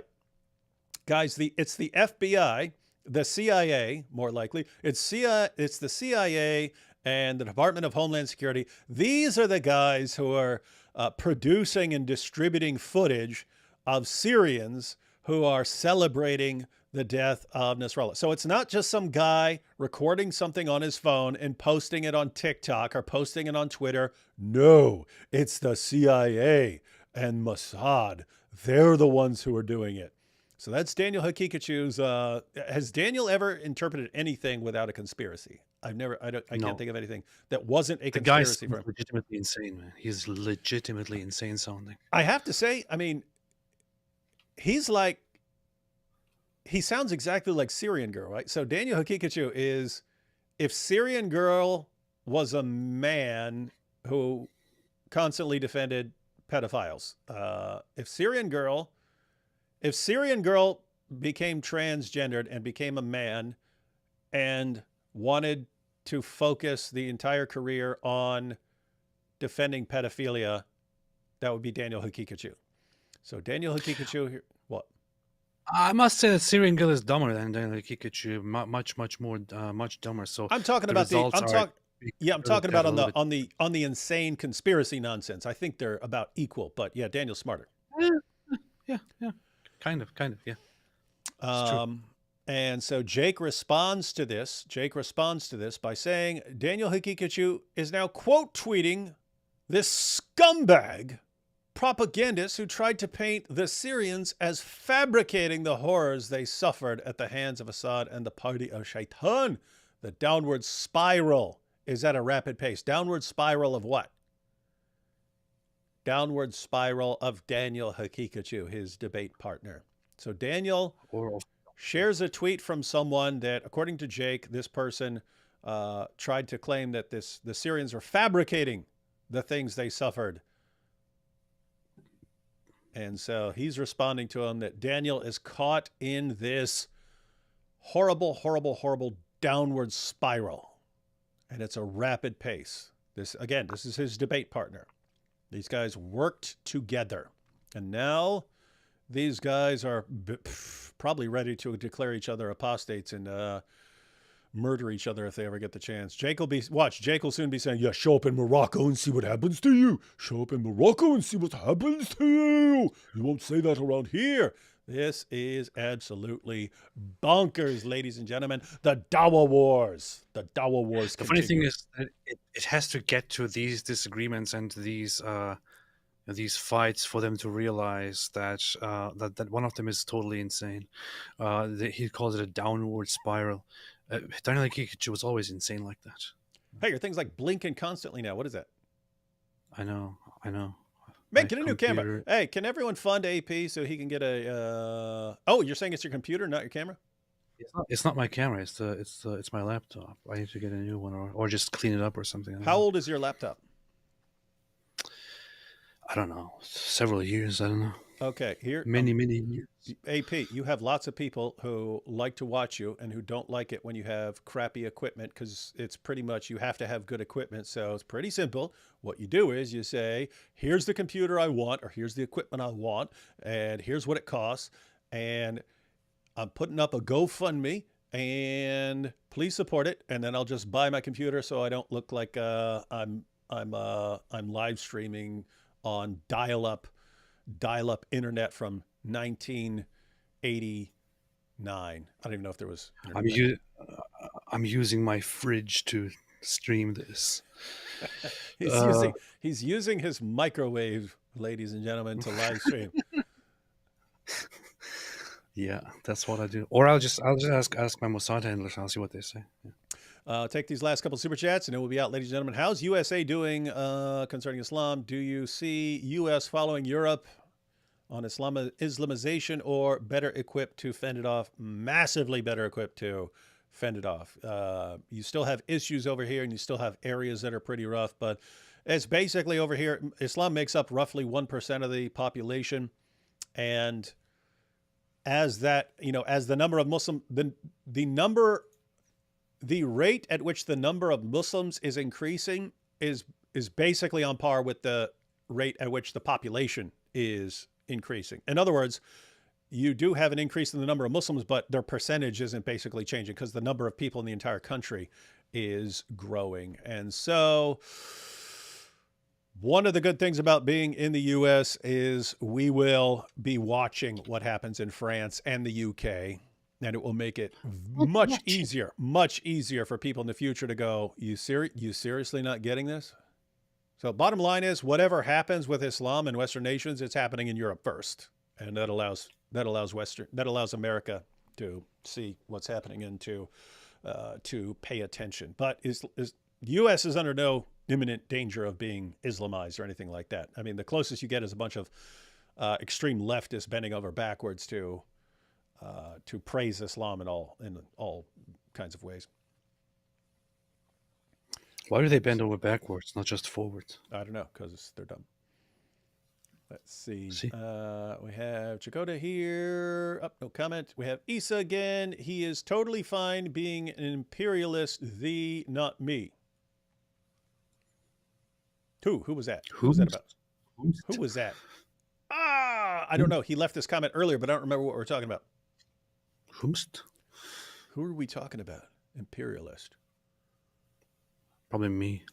Probably you. You are. That does fit. And let's see. Australia government granted 3,000 tourist visas to Gazans. Well, that can only be great. Turn out great. Israel's promised land is the whole world, and they're strong enough. Genesis 18:18. They should take the whole world.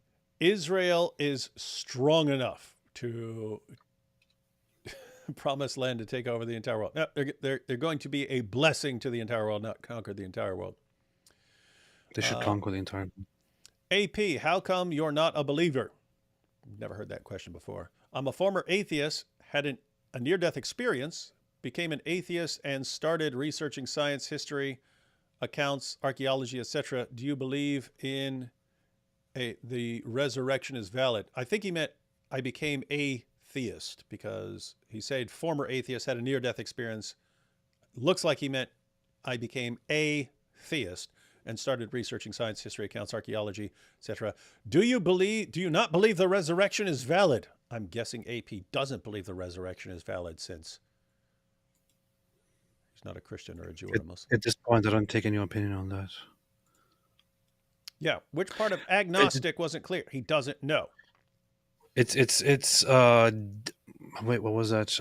In NDE. So personal experiences are very, very effective for the person who experiences them. For the person, that is true. And there is probably no better argument or no better reason to convince somebody to believe in something than a very significant, a very dramatic personal experience. You could present all of the arguments in the world, they could all fail. A personal experience could change everything very quickly. I'm totally aware of that. I didn't have it, and when it comes to the historical aspects and the things that are used in general to convince others or to establish that theism or Christianity or whatever you want to call it is true, I simply haven't gotten to the point of being convinced yet. That's all I can say about it. That's where I am. And that is an interesting point. I've kind of mentioned it before, like when people are asking me, if you say, David, what arguments are there for the existence of God? I can give you arguments for the existence of God, but when it's David Wood, why are you a Christian? Well, my personal experience plays a huge role. And someone could find that relevant. Someone could say, wow, guy's a total psychopath. He's in jail. He's in mental hospitals and so on. And now he's the best guy on the internet. So someone could, but there is something very different about having the experience yourself and not. So in other words, as far as why I'm a Christian, well, my experience in that jail cell when I converted, that arguments played a role, but that also played a huge role. I can tell you what happened, but it's not the same for someone hearing it. And so just imagine, you could have an experience where, God appears to you and tells you something, and there are Muslims who convert based on this. They'll see like a vision of Jesus or something like that, telling them to convert. Nabil had dreams and visions, and he could tell them, and you could say, wow, that's really interesting. But at the end of the day, it's not as persuasive to someone else as it would be to you. I grant that personal experiences can play a role. Like I've mentioned before, when Nabil had his first dream, I didn't think much of anything of it. It was, okay, I wouldn't take a dream seriously if I had a dream saying convert to Islam or something like that. So there was nothing special about it that suggested to me that it was anything other than a dream. When he had his second dream, all of a sudden he dreamed himself into a parable that he had never read before. And he's asking me, this is my dream. I'm like, dude, that's straight out of the Gospel of Luke. Like, I haven't read Luke yet. Dude, it's right out of there. So for me, then that was interesting. And it's similar with near-death experiences. There are lots of, I think it's like a third of people go into cardiac arrest and come out of it have a near-death experience. There are lots of people who are just, I saw a light, I went through a tunnel, and then I saw my life flash before my eyes or something like that. There are lots of stories like that another person can kind of explain it and go, how do I know your brain's not just doing weird things because it's shutting down in various ways and so on.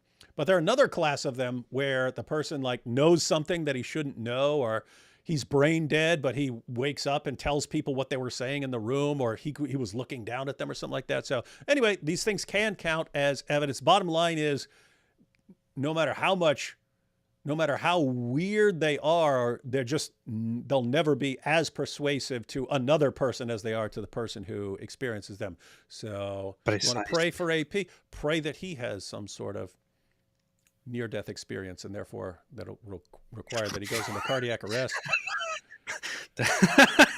What? Trying to help you out, dude. What a messed up thing. What's wrong with you? Focusing on your salvation, dang it. That took a funny turn. I didn't expect that. Yeah, I didn't expect it either until it just... You have AD here with last two. AD says, AP, get logos for Mrs. AP. Literally a library. I actually got it for myself. So that's Oh, you grabbed fun. logos? Yeah. Hey, you guys can both use that. They have a husband and wife thing. Like if you get an account, your spouse, if one partner gets it, the other partner can have it too. So that's good. That's good stuff. Yeah. And last one here. Now you're frozen with your crap computer. Guys, AP, I'm hoping we'll put up a GoFundMe or something in the next couple days for a new laptop. He has a Stone Age crap laptop. He has a fine camera, and you see what his stupid laptop does. It seems to do it after we've been live for a few hours. That's when it starts to...